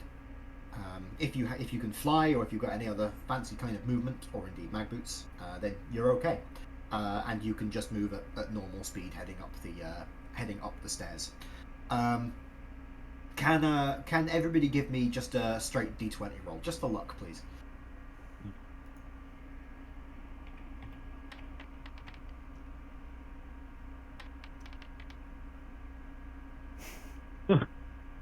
Lovely. What That'll about be a result? 2. A 2 from Cowardice. I got a 10. 16. Simon, how lucky is Rowie feeling? 15. Okay, so as you have this bang, Cowardice would be kind of like launched off his feet. I guess you were just in mid-stride, like that part of your stride where you're pushing up off the floor. And you find yourself, as you're running up the stairs, kind of like launched up off the stairs, kind of like spiraling head over heel into like the void, like between the stairs and like the roof above the stairs. Like it's going to be about 20 seconds. You think you're moving reasonably slowly before you actually get to the roof. And as it happens, there's nothing like within arm's reach of you, so it's very difficult for you to change this trajectory. What are you guys gonna do? Are you gonna wait for him to like get to the ceiling and then carry on, or are you gonna try and get him quicker? Because in this situation, every second counts. Yeah, I think I'd try and jump for him, kind of thing, to push him towards the ceiling quicker. Sure. I think that might call for an acrobatics check. Okay. It's a very high ceiling if you can't reach me, Rory. Well, he'll definitely be able to reach you because like he just won't stop as he's Yeah. jumping. That's Would a I be able to 16. help here by Yeah. just holding on to Rory's ankle as he leaps up? Yeah, sure. Give me an initiative check. If you roll high on an initiative check, like reaching up quickly enough to grab his ankle, then we'll give Rowie advantage on the ability check. An 8. An 8. So yeah, I guess you reach up to try and like grab him, but like he's just leapt. He's just too quick for you. Very quick on and off. It seems his feet is Rowie. So what's Rowie's acrobatics check? So that was a 16. 16. Pretty good. So you leap upwards very, very quickly. I guess Cowardice would feel like an impact in the small of his back as he speeds up toward. Hello, can you guys hear me? Yeah, it's still there. Yep. Okay, cool. Discord just had a little hiccup. Okay, so you feel an impact in the small of your back as you feel Rowie impact you. Because the two of you then move significantly quicker now that you've got a bit of extra momentum towards the ceiling, and you make the crossing in more like 3 or 4 seconds rather than 15 seconds. So you're sped up significantly, and from that point you're both able to like jump off the ceiling back onto the stairs, or just use your mag boots to walk on the ceiling. Yeah, I think I'd automatically just start running on the ceiling. Less Sure. people. Yeah. Yeah, there are. And Yeah, there are fewer people. On the ceiling. make. Yeah. Okay, so as you you head up, you get to midships, the middle deck, the 8th deck. You find yourself in the main corridor, and it's a bit of a mess there. It seems like one of the main power conduits has blown out here, quite explosively by the look of it, and quite significantly all along the corridor, like looking left and right. There's burn marks and rubble all along the ground, and about 60 feet to your right, you can see that the bulkhead on this floor has closed as well, so there is another significant hole breach beyond it. But you can see that there's like maybe like 5 or 6 crewmen just kind of like badly injured by the look of it, kind of like lying in a small pile just off to your right. You can see like that one of them's kind of moving, so they're not all dead, but some of them have been quite violently dismembered by this explosion. What are you guys? And there's also like a hissing cloud of like magical radiation that's kind of like forming and getting a bit bigger every second you're looking at it above their heads. What are you guys gonna do anything about that? Are you gonna help them out, or are you just gonna prioritize getting to the escape pods? I'm gonna grab the most able-bodied one and just start dragging him away from his friends. Sure. So the looking there, like the most obviously able-bodied one is like a young halfling lad. You recognize him as an Imperial. You're not sure where he's from in the Empire, but he's got a brand across one cheek, which some slave owners do to their slaves in the Empire to mark them as property. A lot of the escaped slaves choose to keep the brand as a kind of like mark of where they've come from and what they're fighting against, and that seems to be true for this guy as well. It seems that there seems to be a significant chunk of shrapnel lodged in his stomach. His uniform is like bloodied around it, and it seems like there's like a significant cut in his upper right thigh. Like as in like there's a gap in the flesh, like something has like sheared and passed through it. Like his leg's still attached, but it's bleeding very heavily. There are a couple of other ones still breathing there, but he seems to be the most able-bodied. Not able to walk on his own because of the leg, and he's quite pale as well, so he's probably got quite a bit of blood loss, but with your help he's able to move. I think I would prioritize finding an escape capsule kind of thing, because I'm good at finding things, I guess. Sure. Like, you know exactly where they are, but like it pays to have somebody there getting it prepped, getting it ready to launch. Yeah. Sure. So I guess you just head left, run straight down the corridor. I think make sure they don't all leave without us. Sure. What about Garrick? Garrick's a medical officer. Yep. At a glance, are any of the others alive? Yes, there are two of them alive. There's two alive now and two dead. The two that are dead are very clearly dead. Their bodies have been badly enough dismembered that there's just not really any saving them. The two that aren't quite so badly injured, one of them seems to have a head wound. They're still breathing, like you can see like their eyes moving, but part of their skull has been kind of caved in a little bit. They're still alive, but it's a very, very serious injury, and they're probably not going to survive more than like 20 minutes without significant medical intervention. The other one has lost an arm just above the elbow. They're not conscious. Like they lost consciousness probably like seconds ago by the look of it, but like there's still blood kind of pumping out of the arm. It's not a clean cut either. It's very ragged, and you can see bone coming out of the injury. Okay. I'm going to grab the one with the arm injury. Oh. Pull him out of where the cloud's spreading to. Yeah. And then pull my belt off and just tie it around the arm and try and stop him bleeding out. Okay. Can you give me a medical science check? Yep.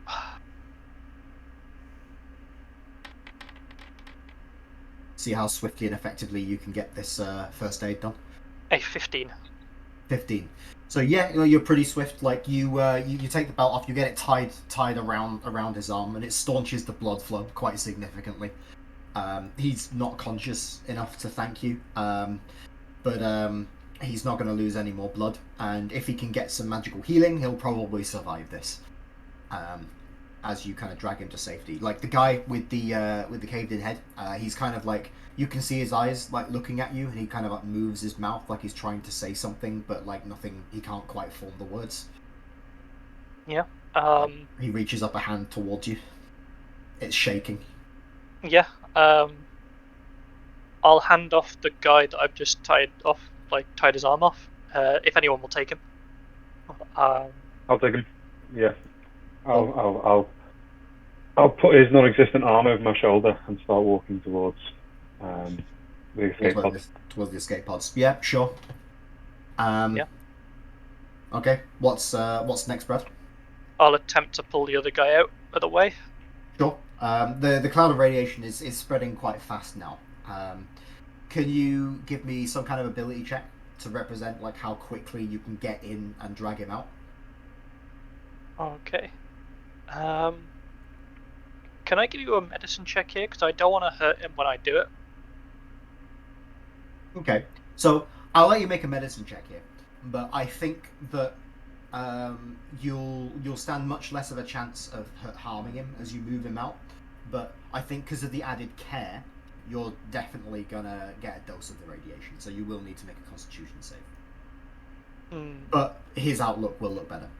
Yeah, I'm gonna do that. Okay, give me that medicine check and that Constitution saving throw. Yep, that's a 25 on the medicine check. Yeah, brilliant. And the con save.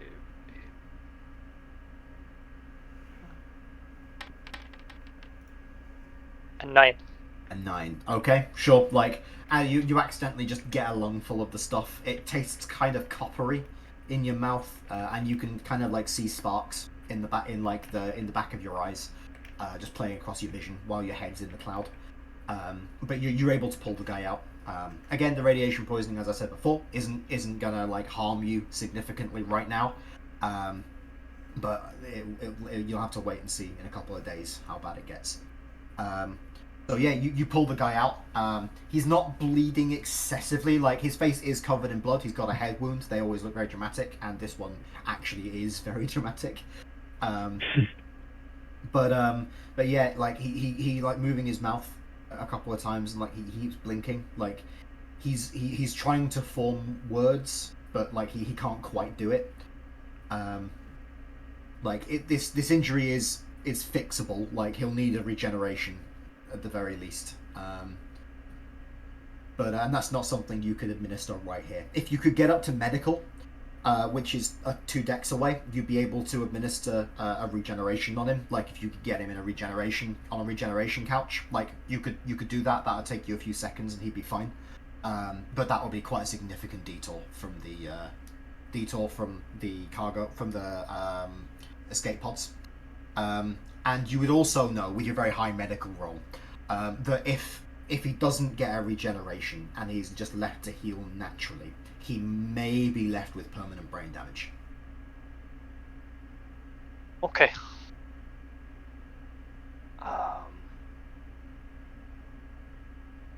Looking down the corridors, like I want to look towards medical, like the direction people from medical would go to the escape pods. Do I recognize anyone if anyone's coming down there? So yeah, like I think you'd recognize a couple of other people, a couple of other medical officers there. They're moving to the escape pods though. They a pair of them are carrying a stretcher with an injured crewman aboard of the stretcher, that is. But they're not like, he needs a regeneration, and that's not something you can put in a handheld device. That's a big machine. Yes, yeah. I want to see if I can get, like, how bad is it on the way to medical from here? Sure. Are there any other breaches? I mean, it's very difficult to know, like, what's going on other floors. Like, you don't have access to a full damage report right now. What you can see is that you will be going against the flow of people. Like, you'll be, like, most people are going away from medical because they're evacuating. But the way's reasonably clear. Like, you could make it up there. It's just a question of what will happen in that time. God. Okay. I'd like to put my hand on Garrick's shoulder in this moment and say, I know you want to. I know you want to save them, Garrick, but we can't save them all. I can at least get him in the pod if there's any. Yes, I'll at least get him in the escape. Well, if you're going to get him in the pod, we'll all get into the pod together. That's what matters, I feel. I mean, he's got a better chance of survival off this ship than on it at the moment. I'll pick him up. Sure. So yeah, you carry him. Like, he's not able to use both of his legs. His right leg seems to work, but his left leg, like, whenever he tries to tread on it, kind of like spasms. So you're able to carry him, but like between you, you're carrying 3 injured people now. You're moving a bit slower than you were otherwise. I think some ability checks here are called for to see how quickly you can make it to the escape pods now. If there's anyone passing us, I'll attempt to convince them to help, if I can go that route. Sure. Give me a persuasion check.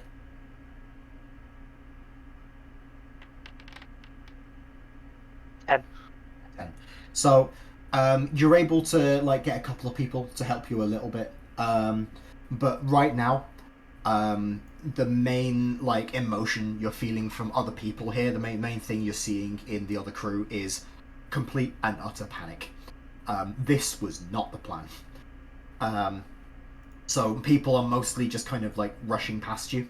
Like a lot of people are there. Like people on Ember, broadly speaking, are very ethical.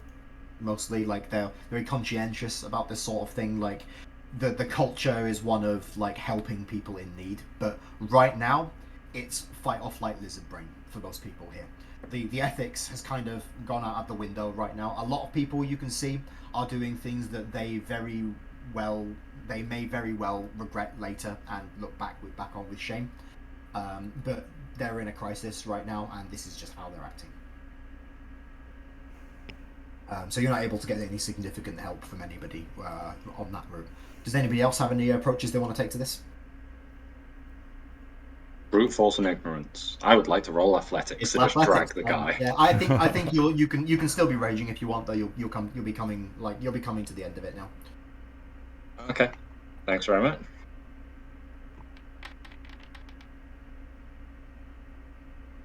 So that's a 22. Wonderful. So yeah, like you're able to like you're moving quickly. That's some good progress towards the objective of getting to the escape pods. What about cowardice? What about Rowie? Do you guys have anything to contribute here? So More I'm athletics still- checks are just fine. I'm still finding the pod, aren't I? So I'm not really yeah. in this scene. Sure, that's fine. Rowie's further forwards. What about cowardice? I think I'm just going to carry on helping at the moment. He's having thoughts of doing something a bit out of character, but not quite yet. He's just heading on with a common goal. Okay, give me an athletics check then, I guess. Yep.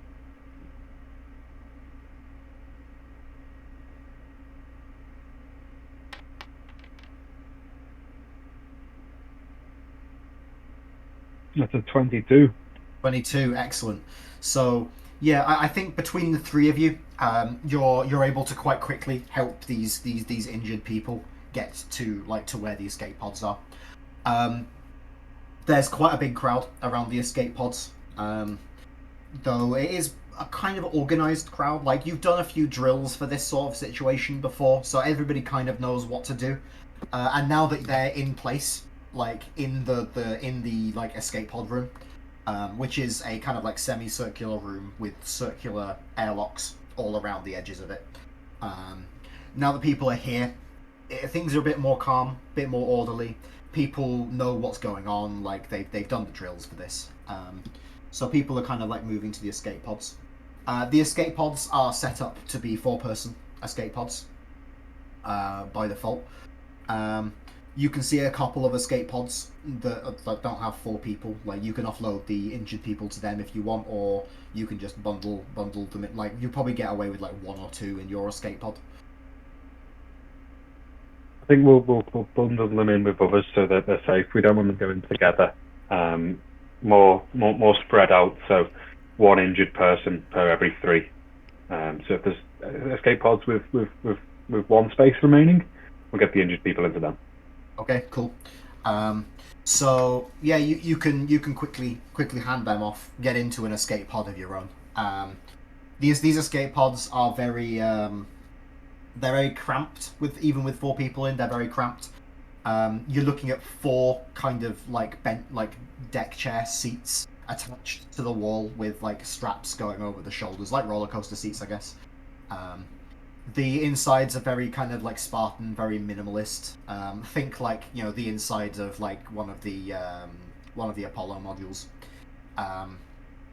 So there's lots of like panels with lots of little like drawers and things to open. Like these escape pods are quite well stocked. But like as you get in, like you strap yourselves down into the harnesses. The airlock door will close behind you. An eye screen, would appear in the middle of the escape pod between all 4 of you. It's one of the new kind that are kind of touch sensitive in some places. The person in seat 1, which would be the one kind of like just to the left of the door, would have the controls in front of them. Right now, you've got like a systems check for the escape pod. Technically, you're supposed to go through each system and check it with various controls around you. Whether you do that is up to you. But there is like a big launch button at the bottom, which you can press at any time. That So, will launch you. as Rowie would have found this pod, he'd have gone through as much of that checklist as possible, but as soon as we've Sure. got all 4 on board, he'll be launching it. Sure. So let's see how much of the checklist you can get through. I think a piloting check works best here. Piloting, okay. Only +4. That's a 23. Yeah. So, Rowie being from his Rowie's people are obviously like their technology is Neolithic. Like they don't have any of this like illusion, like technological illusion stuff. They certainly don't have spaceships. But you've been on Ember for about a year before you signed up for this ship, and you've been through training, so you technically know all the systems. You're very much out of your element perhaps with them, but like right now, I guess you've got the clarity of a crisis, and you're just like blazing through this checklist like you know exactly what you're doing because you've had the training. You do know exactly what you're doing. There's no time for a lack of confidence right now. It's probably because the training's so new to him that he knows what to do. Yeah, sure. Like you go through the checklist. As it happens, all systems are go. Everything's fine. Everything's nominal. You're good to go. You can launch whenever you want. You get a little blinking lights that go green as the others like click. They click their straps down over their shoulders. Nice. So yeah, launch. Let's get out of here. Okay. So you press launch. All of you would feel like a thump, and then you would kind of like be forced back in your seats, looking around at your friends, your companions, your fellow explorers around you. Like you'd see like each other's faces kind of getting pulled down as you're pulling quite a few G's right now, as the escape pod is firing these solid rockets on the sides of it to make as much distance away from the wreckage as possible, very very quickly. This acceleration lasts for about 6 seconds before you guys find yourselves in 0G again, in free fall. The escape pod does have some maneuvering jets on it, and it also has a parachute system that will deploy automatically. But it has maneuvering jets. It has some. You have some some instrumentation in the illusion in front of you, like altitude, orbital velocity, like all that sort of stuff. And there is also like a circular porthole window in the roof that you can look up through. Would you guys be like pointing the escape pod at anything to have a look at anything? I'm not very good as a pilot, so I'd leave it to others. Yeah, with a button press, you can delegate controls to any member of the crew on the. Yeah, I guess I'd automatically delegate it to Garrick. As the most senior. Yeah. Judging by I've been with this group for a while, who is the best pilot among us? I don't think we have any. I don't think there are any trained pilots, right? No, I've got a +5 in piloting, but I don't think trained pilot, more engineer. Yeah. Barat, does Zitai have piloting training? Not even close. I guess it would be Calidus just on the. It would be Calidus just purely based on like snap reflexes. Yeah. Yeah, I know exactly how they work, but never really piloted one. But sure. I guess that gives me a good base to start from. Yeah. For now, I will put my faith in him. Delegate it back to him. Sure. Can you point it at the ship we just came from? Yeah, so I attempt to point at the ship we came from. Let's have a look. So you don't need to make any checks. With Yeah, you don't need to make any checks. It's just a matter of like typing in what heading you want the pod to face in, and then the pod's like little internal computer will like do the pointing for you. Oh yeah. I know how it works. Then yeah, I type in the direction of the ship to face it. Sure. So as you turn to face the ship, you can see firstly that the planet is extremely fucking close below you. In fact, as you turn to see the ship, you can see just the very edges of the start of shock heating, like trails of plasma, as it's already starting to hit the rarefied parts of the atmosphere. That's when you remember. That's when you remember what Hayjack said before. You were gonna slow down using aero braking, so the ship was deliberately going to go into the atmosphere to slow down. Now that you've been, whatever's happened has happened. There's nobody, like, there's no control left to make the fine maneuvering adjustments. The ship's just gonna plow into the atmosphere now. And this escape pod is also going to plow into the atmosphere. It just doesn't have enough speed to stop your trajectory right now. It seems like you're just going to go into the atmosphere. There's nothing you can do to stop that now. The ship itself does seem to be in two pieces that are kind of like slowly breaking apart. You can see that all along the side of the ship there are a number of like craters and scorch marks. Have any of your characters ever been in a space battle before? Ever seen any wrecked spaceships? Only on the Been Breakers in a Yard. battle, but yeah, been in Breakers Yards after a battle. Okay. Can either of you then give me an aerospace engineering check? Or mechanical? Mechanical will be fine as well, I think.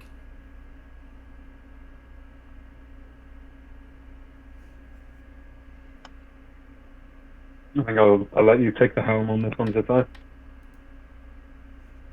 An 11. 11.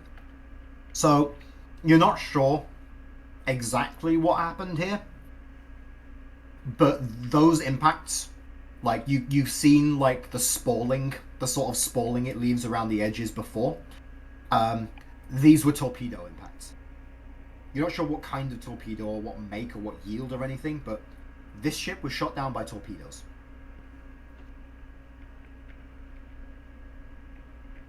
Impressive That's not for good what news. we expected this to be an uninhabited planet. You don't get torpedoes on uninhabited planets. Can we see from the trajectory of the torpedoes if they're launched from planets, or from exterior of the planet? Give me a physics check. Okay.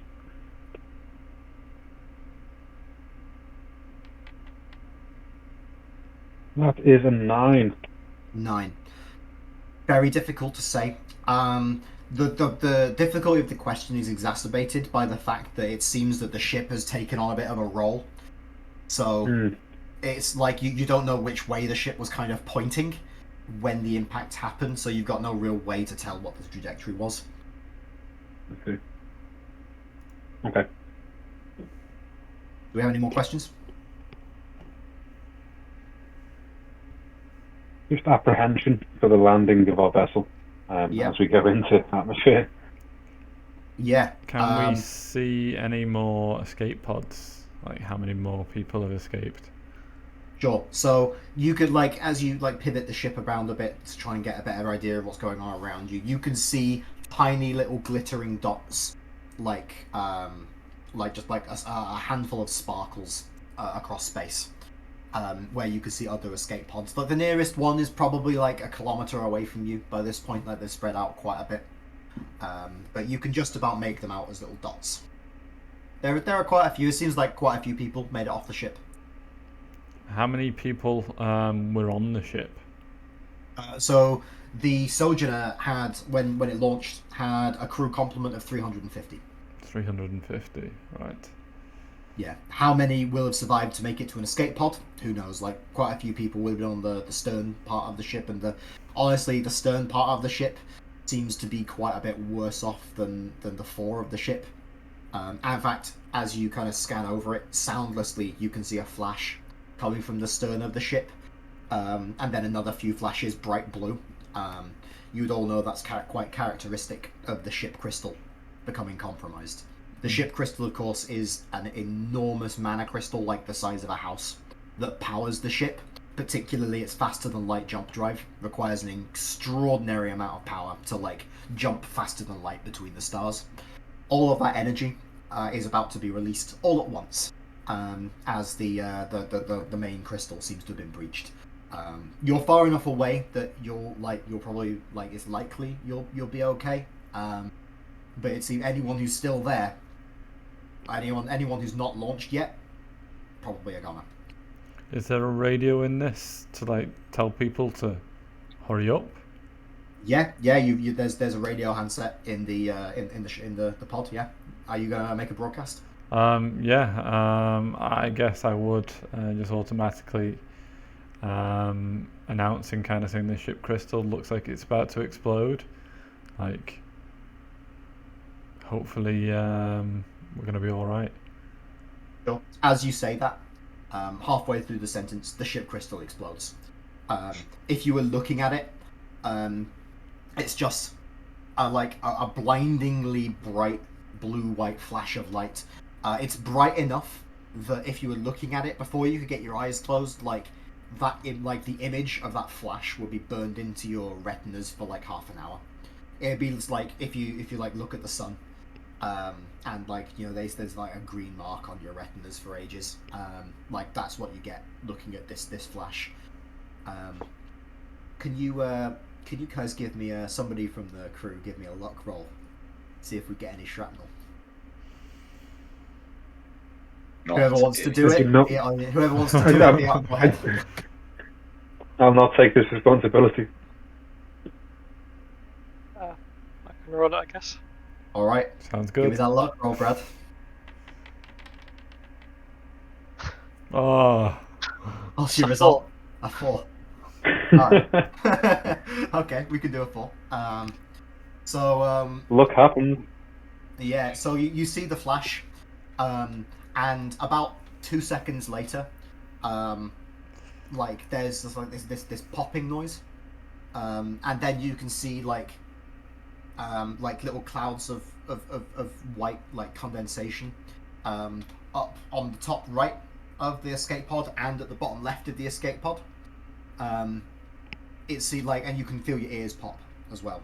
And it seems like a piece of shrapnel has gone straight through the top right of the escape pod, all the way down through the bottom left of the escape pod, and just kept going out the other side. It's very fortunate that didn't go through any of you, because that would have been good night Vienna. Zitai's just going to start laughing. Like the sort of maniacal laughter that you get like when you know you're done. Sure. Like, so he's going to be gripping the braces on the seat thing way down. Sure. What about anyone else? Does anybody else have anything they want to do? I think I'm going to have to start panic eating. You got the cake with you still. Okay. Well, I haven't put it down. I haven't needed to put it down. I've not needed All right. 2 hands. Okay. So retroactively, can you give me some kind of ability check that represents you bringing the cake intact through the distance, through the zero gravity bit, through all the bumps and breaks, through the extreme winds that you faced in the lower decks? Some kind of ability check. I'm going to go for acrobatics because Okay, acrobatics check, sure. Well, that seems to fit best. Fingers crossed. +8. That's a 20. It's not a nat 20, but it's a 20. I think that you still have the cake. It would definitely be on like half a hit point, I think. Yeah, a little bit like you've lost kind of like the top layer. Like the top layer's gone, so you're just left with like the jam on top of it. Yeah. And just like the bottom layer of chocolate sponge, and like a bit of like smeared icing on the plate where like you've put the palm of your hand on it to grab it. It's a bit sad, but it's still chocolate cake. It can't be that bad. That's it. Like he's rescued this cake. Like he's terrified, so you might as well try and enjoy it. Yeah, sure. Like, I don't think we need to make an ability check for enjoying the cake. You can enjoy it as much as you think your character would. Yeah, good. Good. Yeah, I think you definitely have lost your fork. Oh. Yeah. What about Garrick? How's he handling this development? As I want to put my void belt on. Yeah, sure. Put your void belt on. Yeah, you can breathe fine now. Yep. So- I'll recommend that everyone else turns on their void belts as well. If we can plug the gap with anything until we land very quickly, I look towards our 2 engineers. One maniacally laughing. I'm gonna scoot as much as I can find, just random bits around the escape capsule, and scoot them towards the bottom left hole, trying to block it basically. Okay, cool. So you just gathering like random bits and bobs. Yeah, sure. Like there's plenty of like food packets and things like that in the little compartments that you've got all around you. Yeah. So yeah, you can give me an aerospace engineering check, I think, to try and patch the hole up. I think you'll be at disadvantage though because you're not using proper tools. Okay.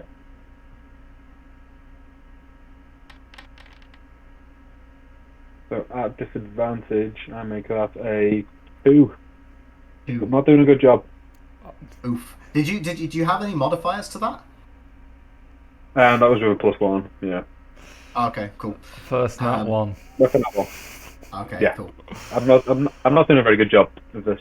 Yeah, so This is Mainly because I'm brilliant. using Like, crisp packets.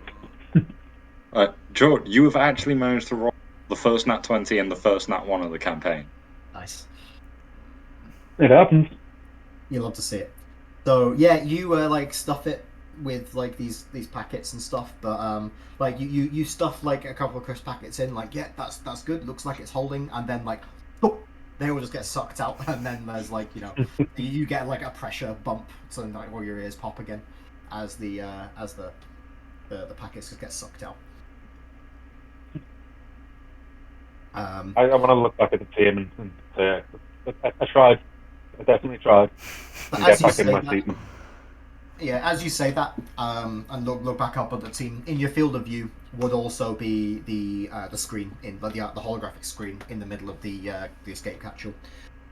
You have some of your orbital characteristics on that. I say orbital. It's not it's not orbital anymore.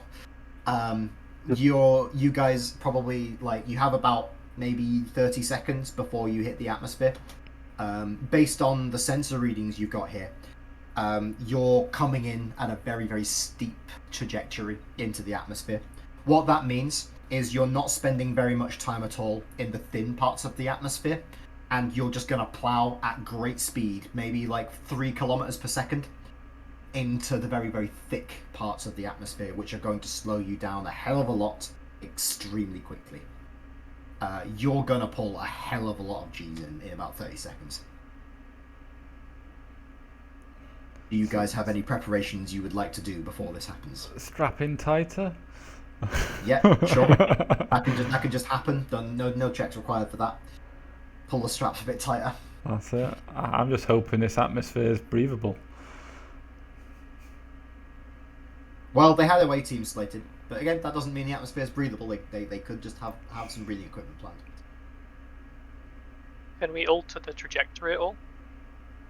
You might be able to. You do have some thrusters. You're not going to be able to spare yourselves all of the acceleration, all of this deceleration, all of these G's, but you might be able to make it a little bit better. That will be a piloting check though from whoever's in got the helm. I'll definitely make a piloting check to try and sort of slow the capsule down as much as possible. Oh, give me a piloting check. Yeah, 1 sec.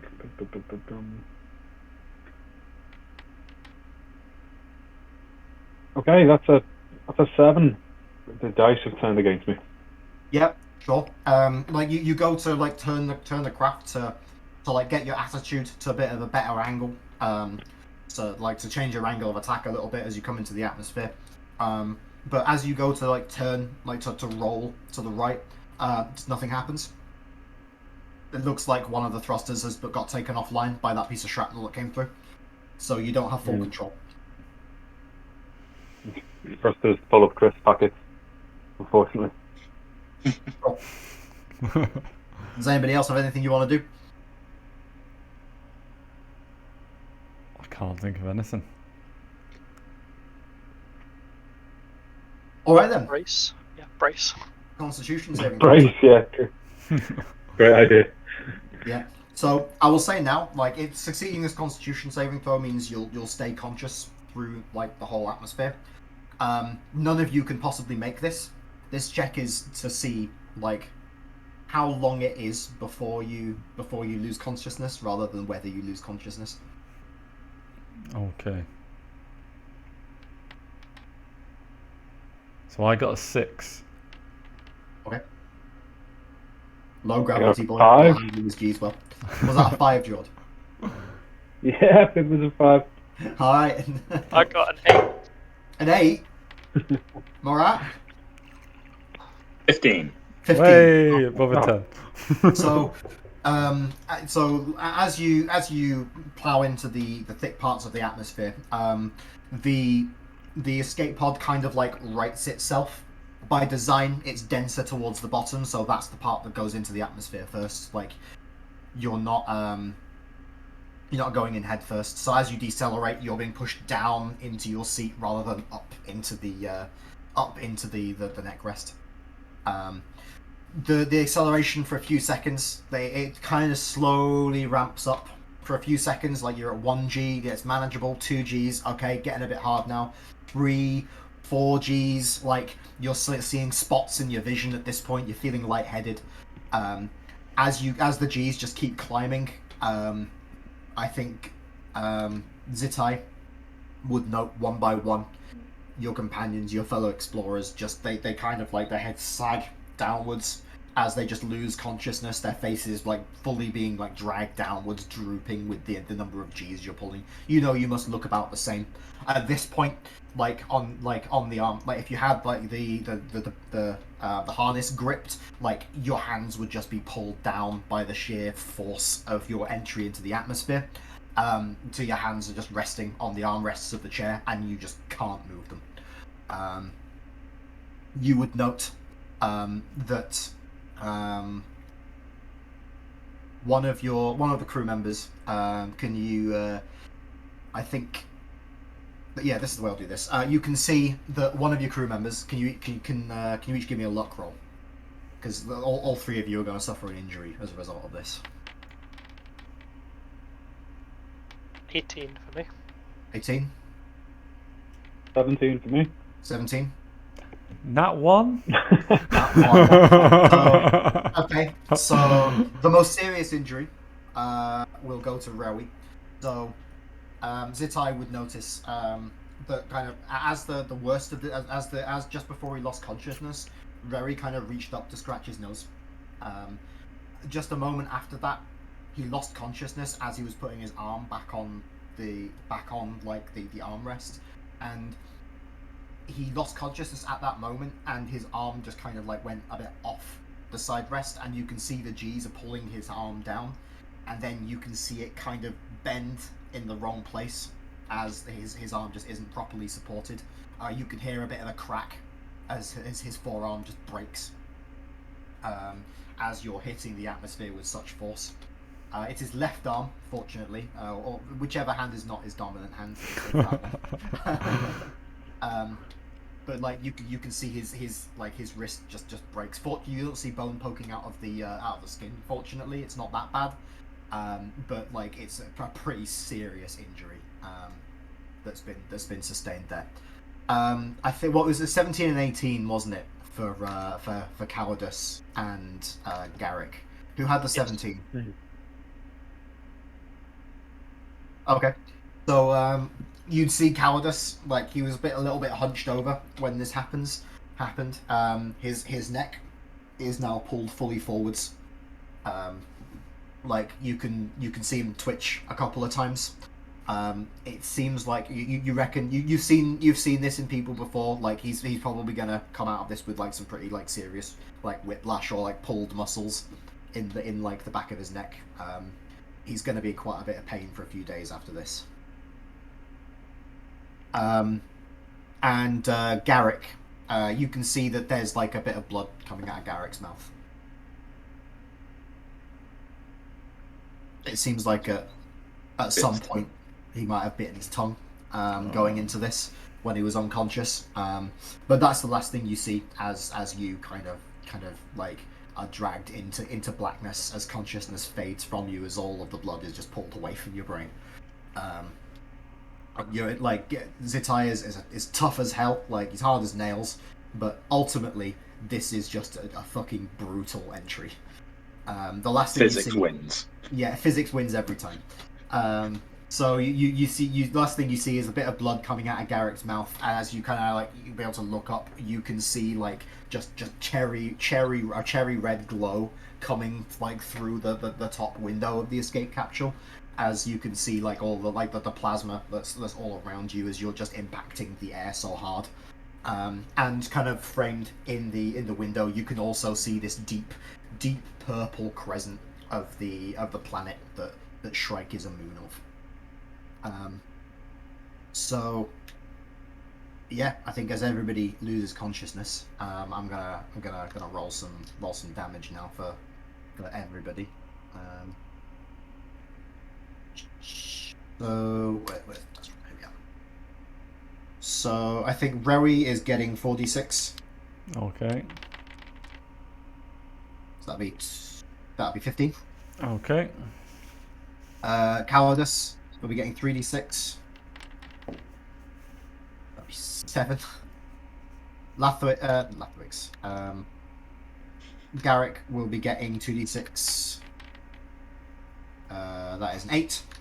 And last but not least, Zitai, who coped with this the best, will be getting 1d6. Which will be a 4. Okay. So, I think Zitai will be the first person to regain consciousness. The first sensation you get is that you appear to be lying face down. Like, your eyes are closed. You can hear kind of hissing sound. After a couple of seconds, as you're kind of like booting up, you'd recognize that sound. That is waves against a shoreline on a beach. That's the sound you're getting there. Every inch of your body hurts. Everything is pain right now. You have a blinding headache. But you seem to be relatively alive and relatively intact. As I'm coming to, do I notice whether or not I'm bobbing? You are not. Oh, thank God. I'm gonna unbuckle myself from the harness carefully. There's no harness anymore. Oh! You are just lying face down. Okay, in that case, I'ma just pick myself up and check what state everyone else is in. Sure. So as you get up, open your eyes, look around, you find yourself on a long white beach. To your right, you can see just the sea just going off as far as the eye can see over the horizon. Behind you, as you turn back around to look at the land, you've got a beach that goes back, maybe 90, 100 feet, that sort of distance. It's very, very fine, very powdery sand where you are, and the sand's quite hot as well. The air around you is quite hot. It seems to be quite a hot day wherever you've landed. Maybe like 30 degrees or so.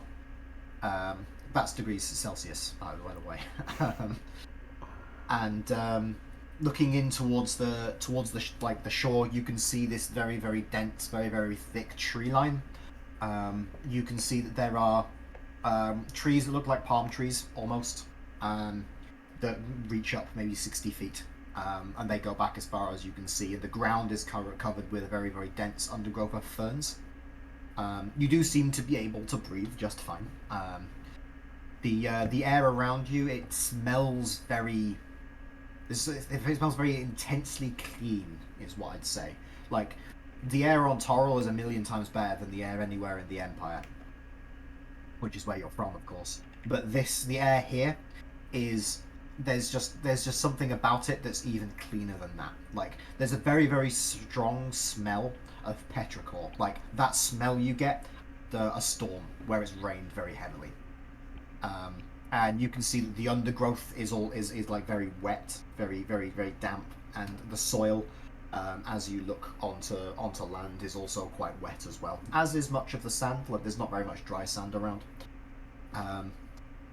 The looking at the sky, it's kind of a bluey green color. The sky, it's not quite as blue as Ember's sky is, but most notably, kind of hanging in the sky like this bulbous purple spot is like this enormous like gas giant that this planet is a moon of.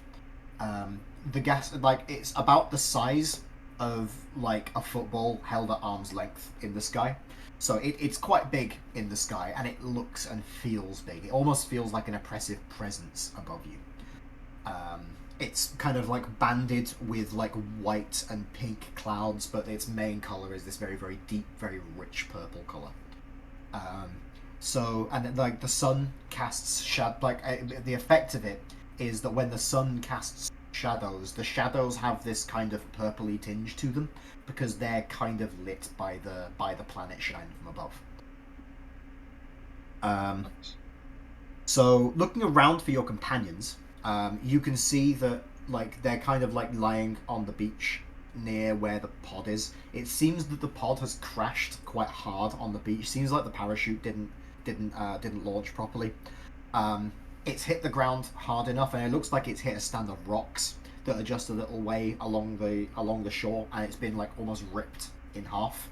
The ejector seats, thankfully, looked like they fired automatically, so nobody was like caught in the wreckage. But the shot, like the escape pod is completely trashed. It's almost like ripped in half. You can see the others like lying like nearer to it on the beach. What are you gonna do? I'm gonna go straight to Garrick because he's the medic, and if he's alive, we stand a chance. Sure. So going over to Garrick, Garrick's kind of like lying face up. He's covered in bumps and bruises, but he's got a pulse and he's breathing. Yeah, I'm just gonna try and rouse him. Just wake up.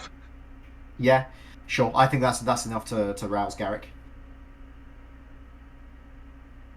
Okay. Yeah, I'll attempt to gain my bearings, kind of shake my head a little bit. Look up towards the tie. Everyone else? Point towards them. Careful, you damage your tongue in the fall. Don't talk too much. I'll nod and I guess just crawl over to the other two. Yeah. You can see of the two of them, it looks like Rowie's in the worst shape of the two. Like you can see very very obviously his left arm is kind of well, it looks like it has two elbows right now. Okay. I'll gesture, I guess, to Zitai to kind of pick Calidus up and bring him over here if he can. And I'll see if I can, if there's any like bark or anything on this beach or nearby. I'll attempt to splint his arm before I wake him up. Cool. Give me some kind of ability check to try and scavenge these materials. Like a survival check would be fun, or perhaps a perception check. I think survival would be the best though. Yeah. Okay. Yeah, that's a 3. Great. So you like looking around, like it seems like these trees, they don't really have like proper branches, so there's not really any branches around, and the bark is kind of like papery, and like it has like a very like flexible papery consistency, so it's not solid enough to use as a splint. Okay. Any shards of metal from the wreckage I might be able to use? Yeah. So see if you can like make someone want to make an engineering check to see if like you can recover something from the wreckage. Yeah, I'll ask Zitai, see if he can find me something and give him like a length of metal that I want. Yeah, like I'll go and scavenge the wreckage. Cool. Give me a engineering check. Mechanical or aerospace is fine, I think. Thankfully, those are the only two engineering I'm trained in.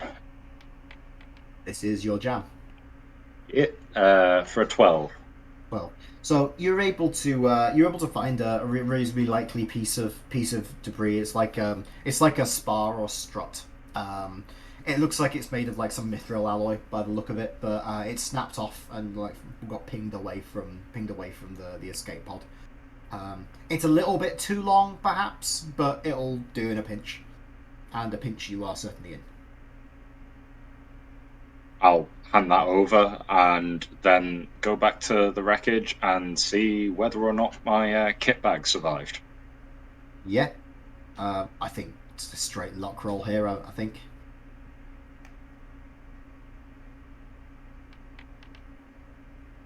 8. 8. So I think about half of the items are like it kind of got chucked out with you guys, and the contents kind of got sprayed out as well. It seems like the bag itself looks like it got caught on something. The fabric got caught on something as it got thrown out, and it kind of got ripped apart. About half of the items in it, I think, would have ended up in the sea and are gone. It's up to you which half. I'm going to say I have a half of both of my toolkits. Sure. So I guess every time you use the toolkits, we'll make a luck roll maybe to see if you've got the right half of it. Yeah. Sure. Do you want to make a note of that? Yeah, I'll make that note.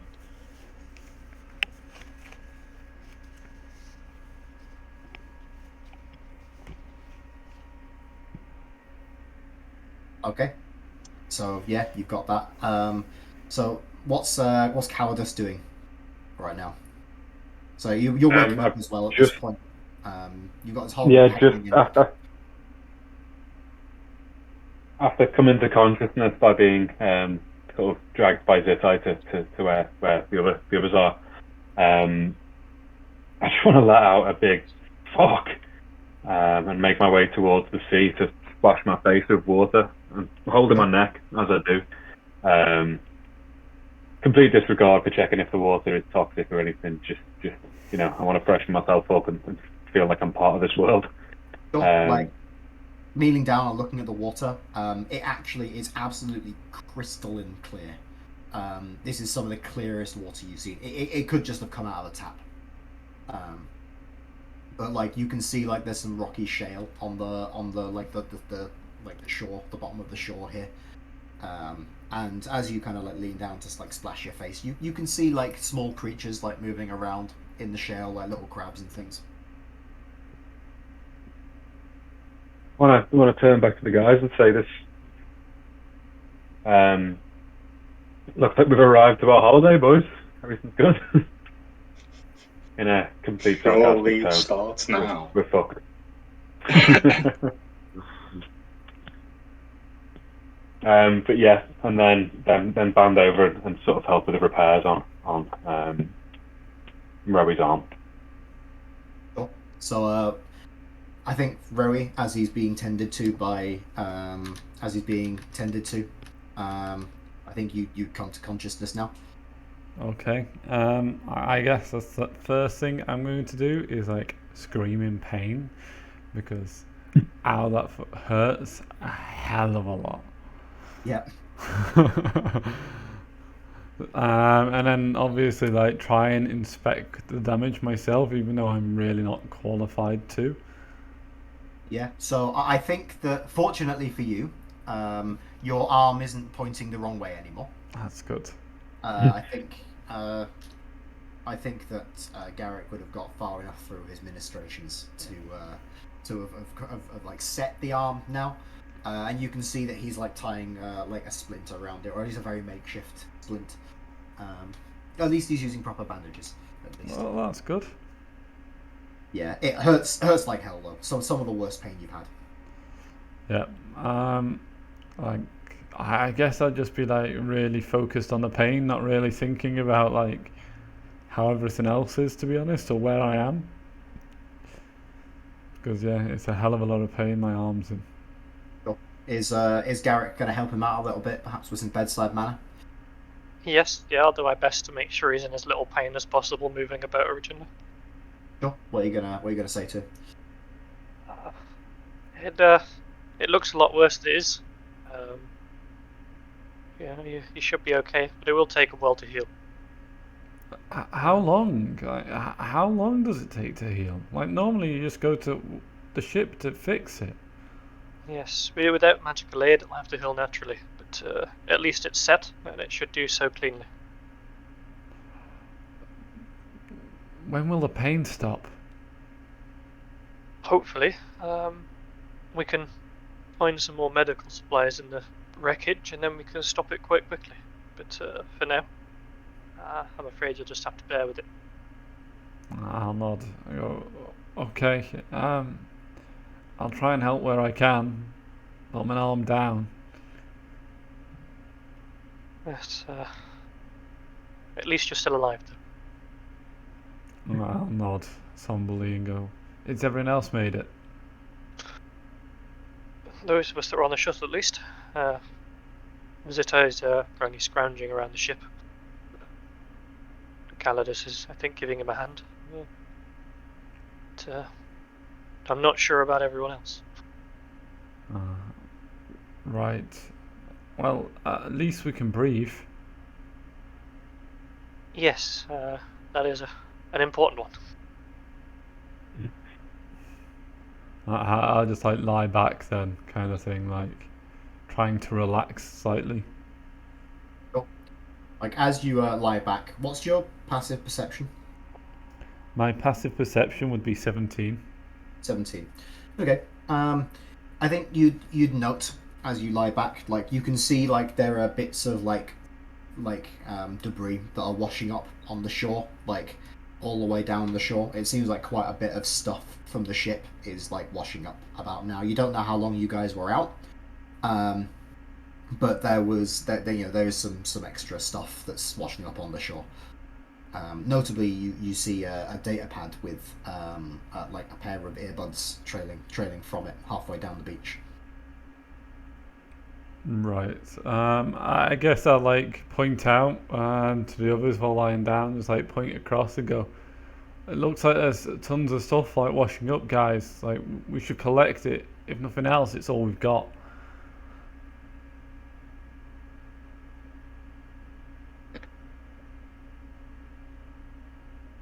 Yes. Yeah, I'll go check that data pad that's washed up with the headphones. Yeah. So I'd recognise the playlist if it's who I think it is. Yeah, so you pick the data pad up. It's kind of like bent a little bit. Looks like it's still working though. It looks like all the controls have gone offline, but it looks like it's set right now to like just kind of like shuffle through the through like all of the tracks that are saved on the data crystal. Right now, there's some like dwarven house music playing on it. You can just kind of like hear it buzzing in with the headphones. It is definitely Hayjack's data pad though. I'll save the rest of the team the heartache, and I'll pop that soundly into my bag and not mention it. As we search for the rest of the wreckage that's washing up on the beach. Sure. Give me an investigation check.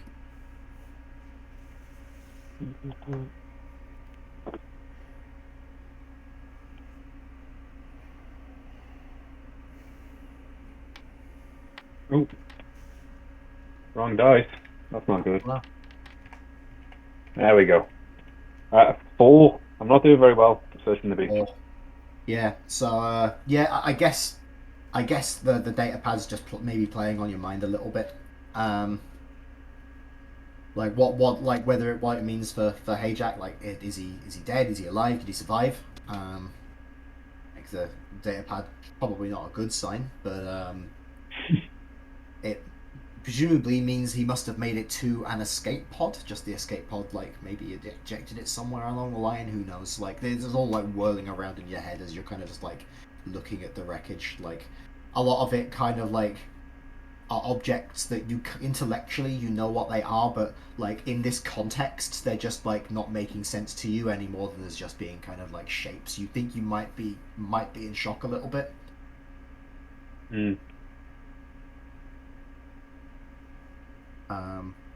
What about Zitai? What's Zitai doing?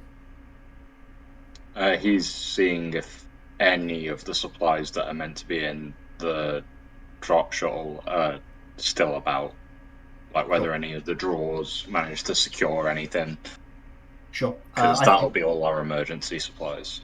Yeah, so I think that'll be. I think a investigation check is called for here. I think, as you're searching around the escape pod for it. Okay.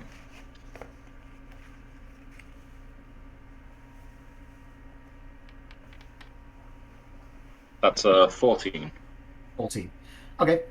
So you find the you find a good amount of supplies. Notably, you find a small case maybe that big of emergency rations.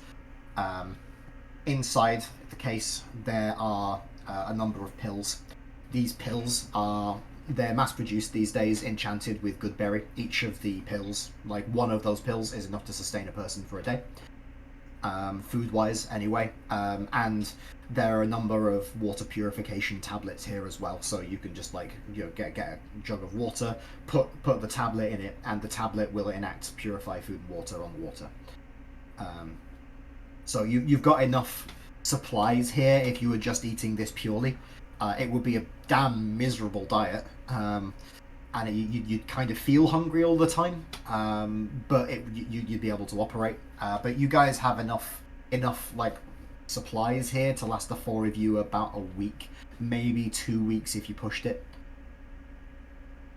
Okay. Were there any medical supplies? Sure. Yeah, I think you'd be able to find Garrett's medical bag that he had with him.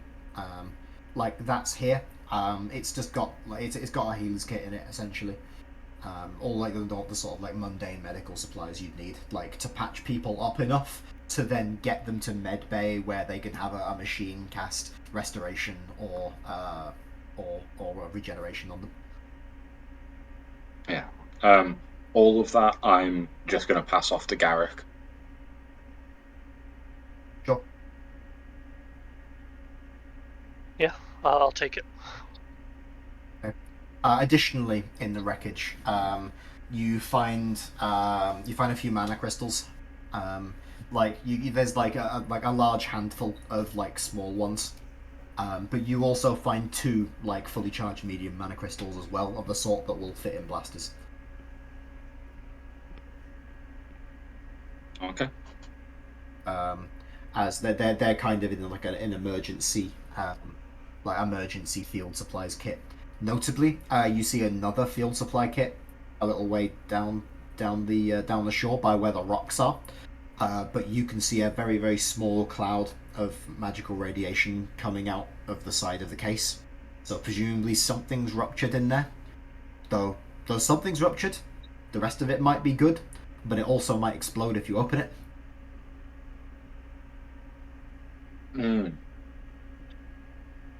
I'm not going to risk it. Okay. I'm going to get a big stick and push it away from anything that could be valuable. Okay, that's fine. Like you just kind of like punt the you get like a metal spar and punt the other case of emergency mana crystals away. Yeah. Sure, that's fine. So I think Rowie might be I think his arm's all splintered now. Like that's all sorted for now. Like you're able to like stand up and move around a little. Notably, by the way, everybody, you're in a low gravity environment. It's only 1/3 gravity. Those of you that aren't used to this sort of environment will be moving at half speed for a few days while you get acclimatized to it. So your movement speed is effectively 15 feet for a little bit. Rewi, having grown up on a low gravity planet, is absolutely fine. This is more natural for him than standard gravity is. So I guess what Rewi would do, kind of thing, after standing up and like kind of getting over the pain as such, even though it's there, is look around to see if there's any like caves or any forms of like shelter nearby. Oh, give me a survival check. Survival +7. That's a 17. 17. So looking around, like, you can't see any caves particularly. But back home on Tavali, you did hear of when you traded with other tribes. One of the tribes that you sometimes traded with was the Sea People.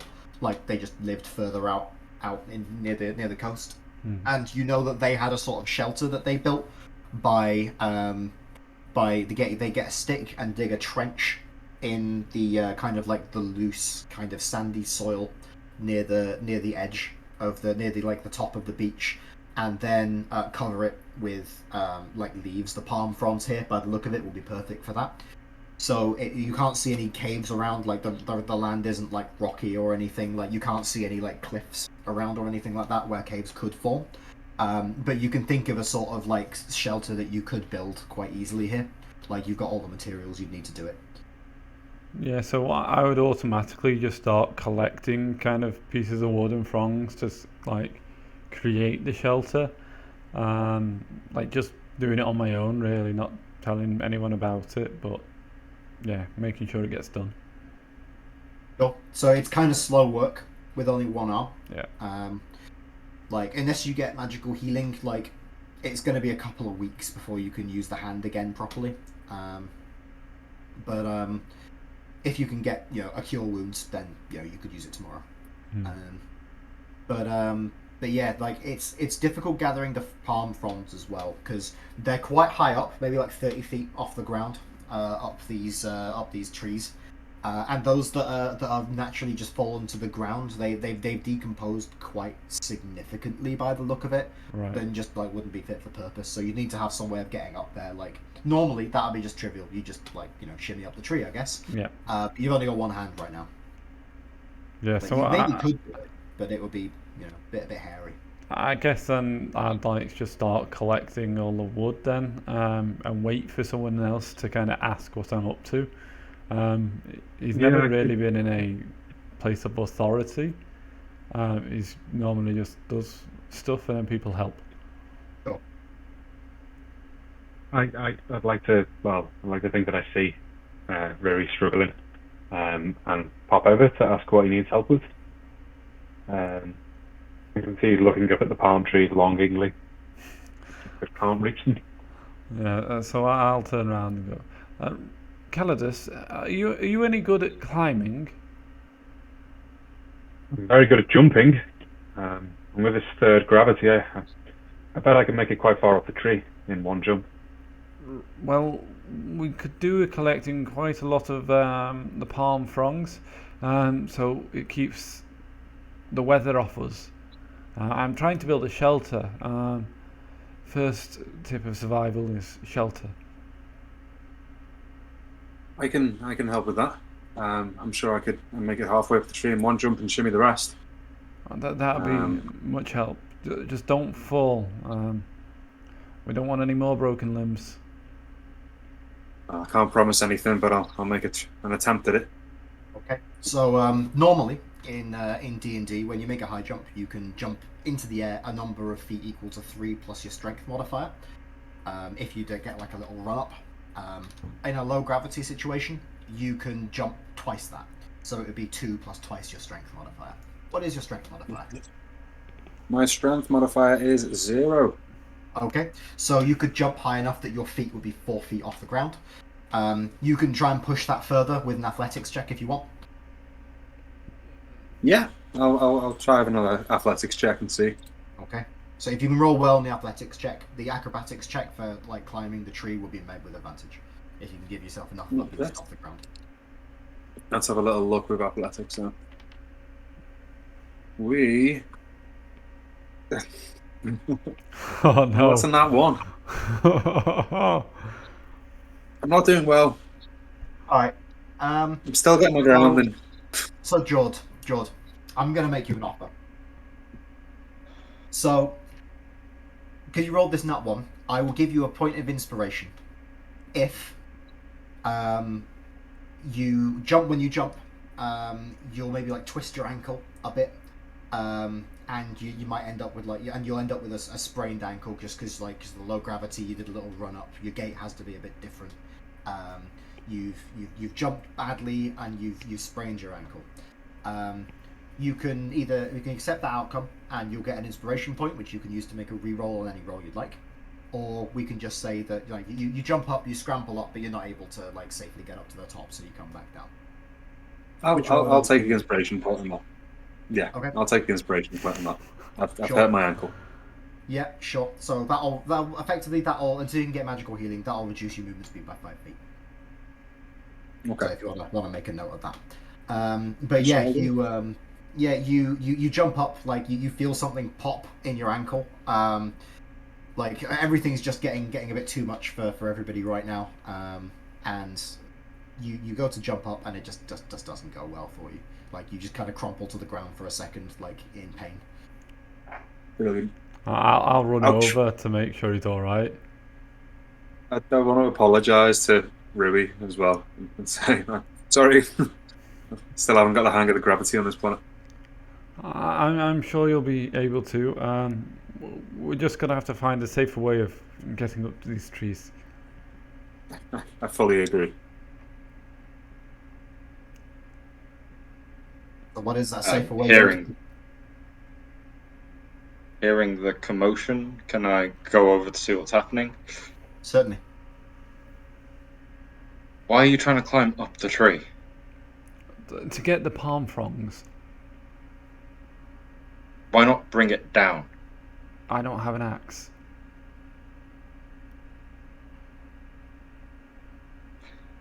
I'm gonna go and just get a big, hefty, sharp bit of metal from the wreckage and used it as an improvised weapon against the base of the tree. Okay, you can do that. I think you'll be able to find a sharp enough piece of metal. It's not a proper tool though, so I think the way I'll run this is it'll be an athletics check. You'll have disadvantage because you're not using a proper tool. Though the fact that you do have a tool is what allows you to make this check in the first place. And based on how well you do, that'll be how long it will take you. You can expect this to these are reasonably chunky trees. If you go for a smaller one, it might take you 3 or 4 hours to get through it, taking breaks. But if you roll well, it could be much quicker, or indeed much slower. Well, let's find out. That's a nat one. Let's say. All right. So you're going away at this tree with this piece of metal, but you keep just kind of folding the edge over. The trees are actually surprisingly hard. They must be they must be kind of some kind of very, very hard wood. But you after an hour or so, you've got through the bark, you've cut a couple of inches into the trunk of the tree, and you're just tiring yourself out more than you are damaging the tree trunk. You reckon? You could probably keep doing this, but it'd be tomorrow afternoon maybe by the time you've got it through. Assuming this planet has a 24-hour day cycle, you don't know that yet. I'll turn round to you both and go. Why don't you climb it like the Tavali? Wrap a piece of rope between two hands around the trunk, so you use it as grip to climb up easier. I won't have much of a chance of that now. With my ankle and my neck both sprained. I'll happily leave that to someone else though. Maybe I can help. How much force would it take to pull one of these front leaves off, Pat? Probably more than a mage hand's worth, if I think that's where you're going with this. Yeah, that is where I'd be going with it. Yeah. Um, I think probably more than a mage hand's worth. Like if you investigate up and down the shoreline, you might be able to find some fronds that are like loosely enough attached that you'd be able to yank them off with a mage hand. It's just like most of them probably would be like more strongly attached than that. yeah, I'll give that a go. Sure. Give me an investigation check. Cool. Investigation. And I think if you want, you can give me the investigation check using your spellcasting stat modifier to represent how good you are with the mage hand. So, because like the better you are with the mage hand, the more palm fronds would be eligible to be pulled off. Oh, okay. So just my charisma stat, basically. Yeah, if you want. Well, if you're not proficient with investigation. Yeah, I got a 22. 22, very nice. So after in about an hour or so, like you'd be able to like combing up and down the beach, you'd find enough palm fronds that you're able to just about pull down with mage hand. Like you end up with quite like a big stack of them. By the look of it, it's coming towards sunset now. It seems like as you're coming towards sunset, it seems that the sun is moving in the sky, but the planet isn't. The planet just kind of hangs there in the sky. It seems like the moon that you're on is tidally locked to the planet.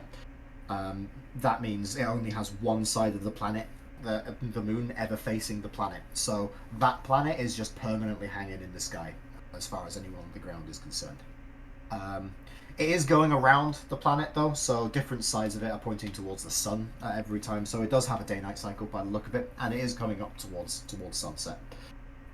The sunset, I'll get to you in a second, Murat. The sunset is one of the most striking you've seen, I think. It's this dazzling array of like blues and reds and greens towards the far side of the sky. But notably, there's like where the sun is setting, there is this bright haze that goes up over and like behind you to the opposite side of the sky. That's just much brighter than the rest of the sky is, and that has these like spectral lines of color running through it as well, which is like nothing any of you have seen before. But like that's what the sunset's looking like as the sun is going down. So Murat, what were you going to say? Are we gonna have 2 nights because of the sun going behind the planet as well? Possibly. You may have to wait till tomorrow to find out. Oh no.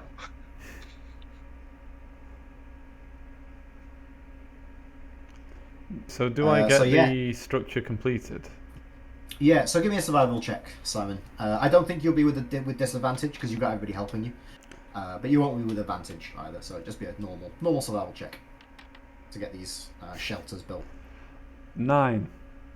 Is that a nat 1? Or is it? No, It's 2. it's a 2 this time. It's a 2. Yeah, so you get the structures kind of built. It's just the actual branches. Like, these trees don't really have branches. There's no, like, sticks around, which you'd normally use.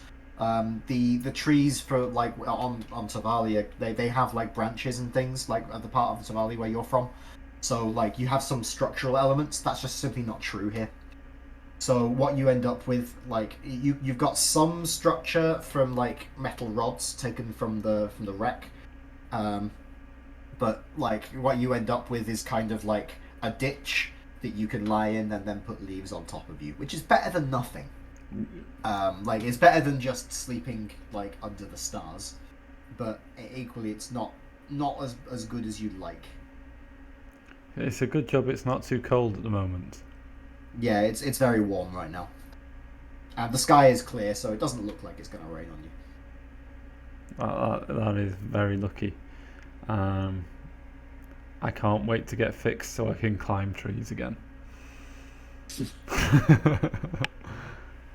Yeah. So with the day coming to a close, does anybody have anything they want to do in the couple of hours it'll take to build your shelter? I think I want to get comfy in that trench. Yeah, sure. Brad? I'd like to spend the last few hours of daylight looking for my bag. Yeah, your personal bag. Yeah, Yeah.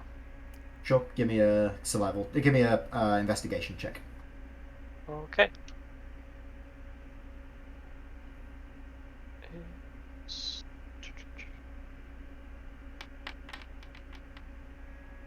At 11. 11. So you find your bag kind of like washed up, like half a kilometer down the beach. It's completely waterlogged, but it seems relatively intact. You'd find that quite late on in the day, I think. No worries. If I find anything useful on my way, like just big pieces of metal, I'll bring those back with me as well. Yeah, like you can find like you find a couple of bits of metal, but broadly speaking, metal sinks rather than washing up, unfortunately. So there's not a great deal. Like you find like bits of padded furniture, stuff like that, boxes, that sort of thing. But you don't find any metal, and you don't find any people washed up either on this part of the beach. Okay. Yeah.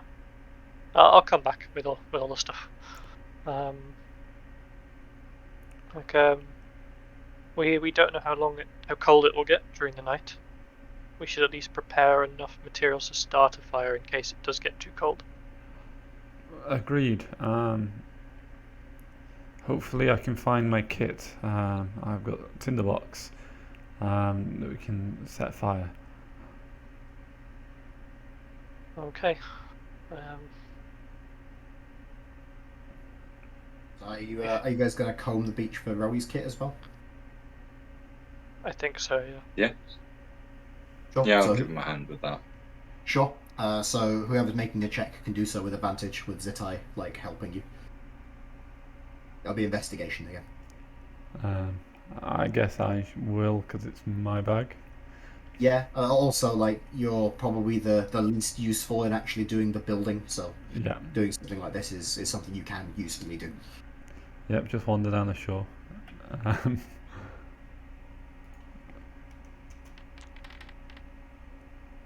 So that's a 23. 23, very nice. You as you walk up the beach, like you don't find it, but coming back, you you find it nestled in a place you couldn't see as you were walking down the beach. You find it nestled in like that stand of rocks, kind of like near the top, like it's kind of like landed on top of them and just kind of stayed there. Oh, nice. It seems absolutely fine. That's brilliant. Yeah, I will collect that. I'd also like to keep an eye out for any sign of like wildlife. Like, are we going to be eaten in our sleep? Yeah, survival check. Especially with people wanting to set fire to things. We don't want to be drawing them to us.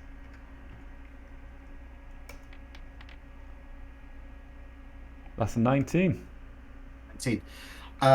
So like looking for signs of wildlife up and down the coast, like you note coming like up to rock pools in where like there are more like stands of rocks. You notice like little like trails of like little tiny footprints heading up to and from those in some cases. Unlikely to be a threat. Probably some kind of like salamander or something. In the trees themselves, you notice in a few places, you notice palm fronds that have had all the actual leaves picked off them in several places.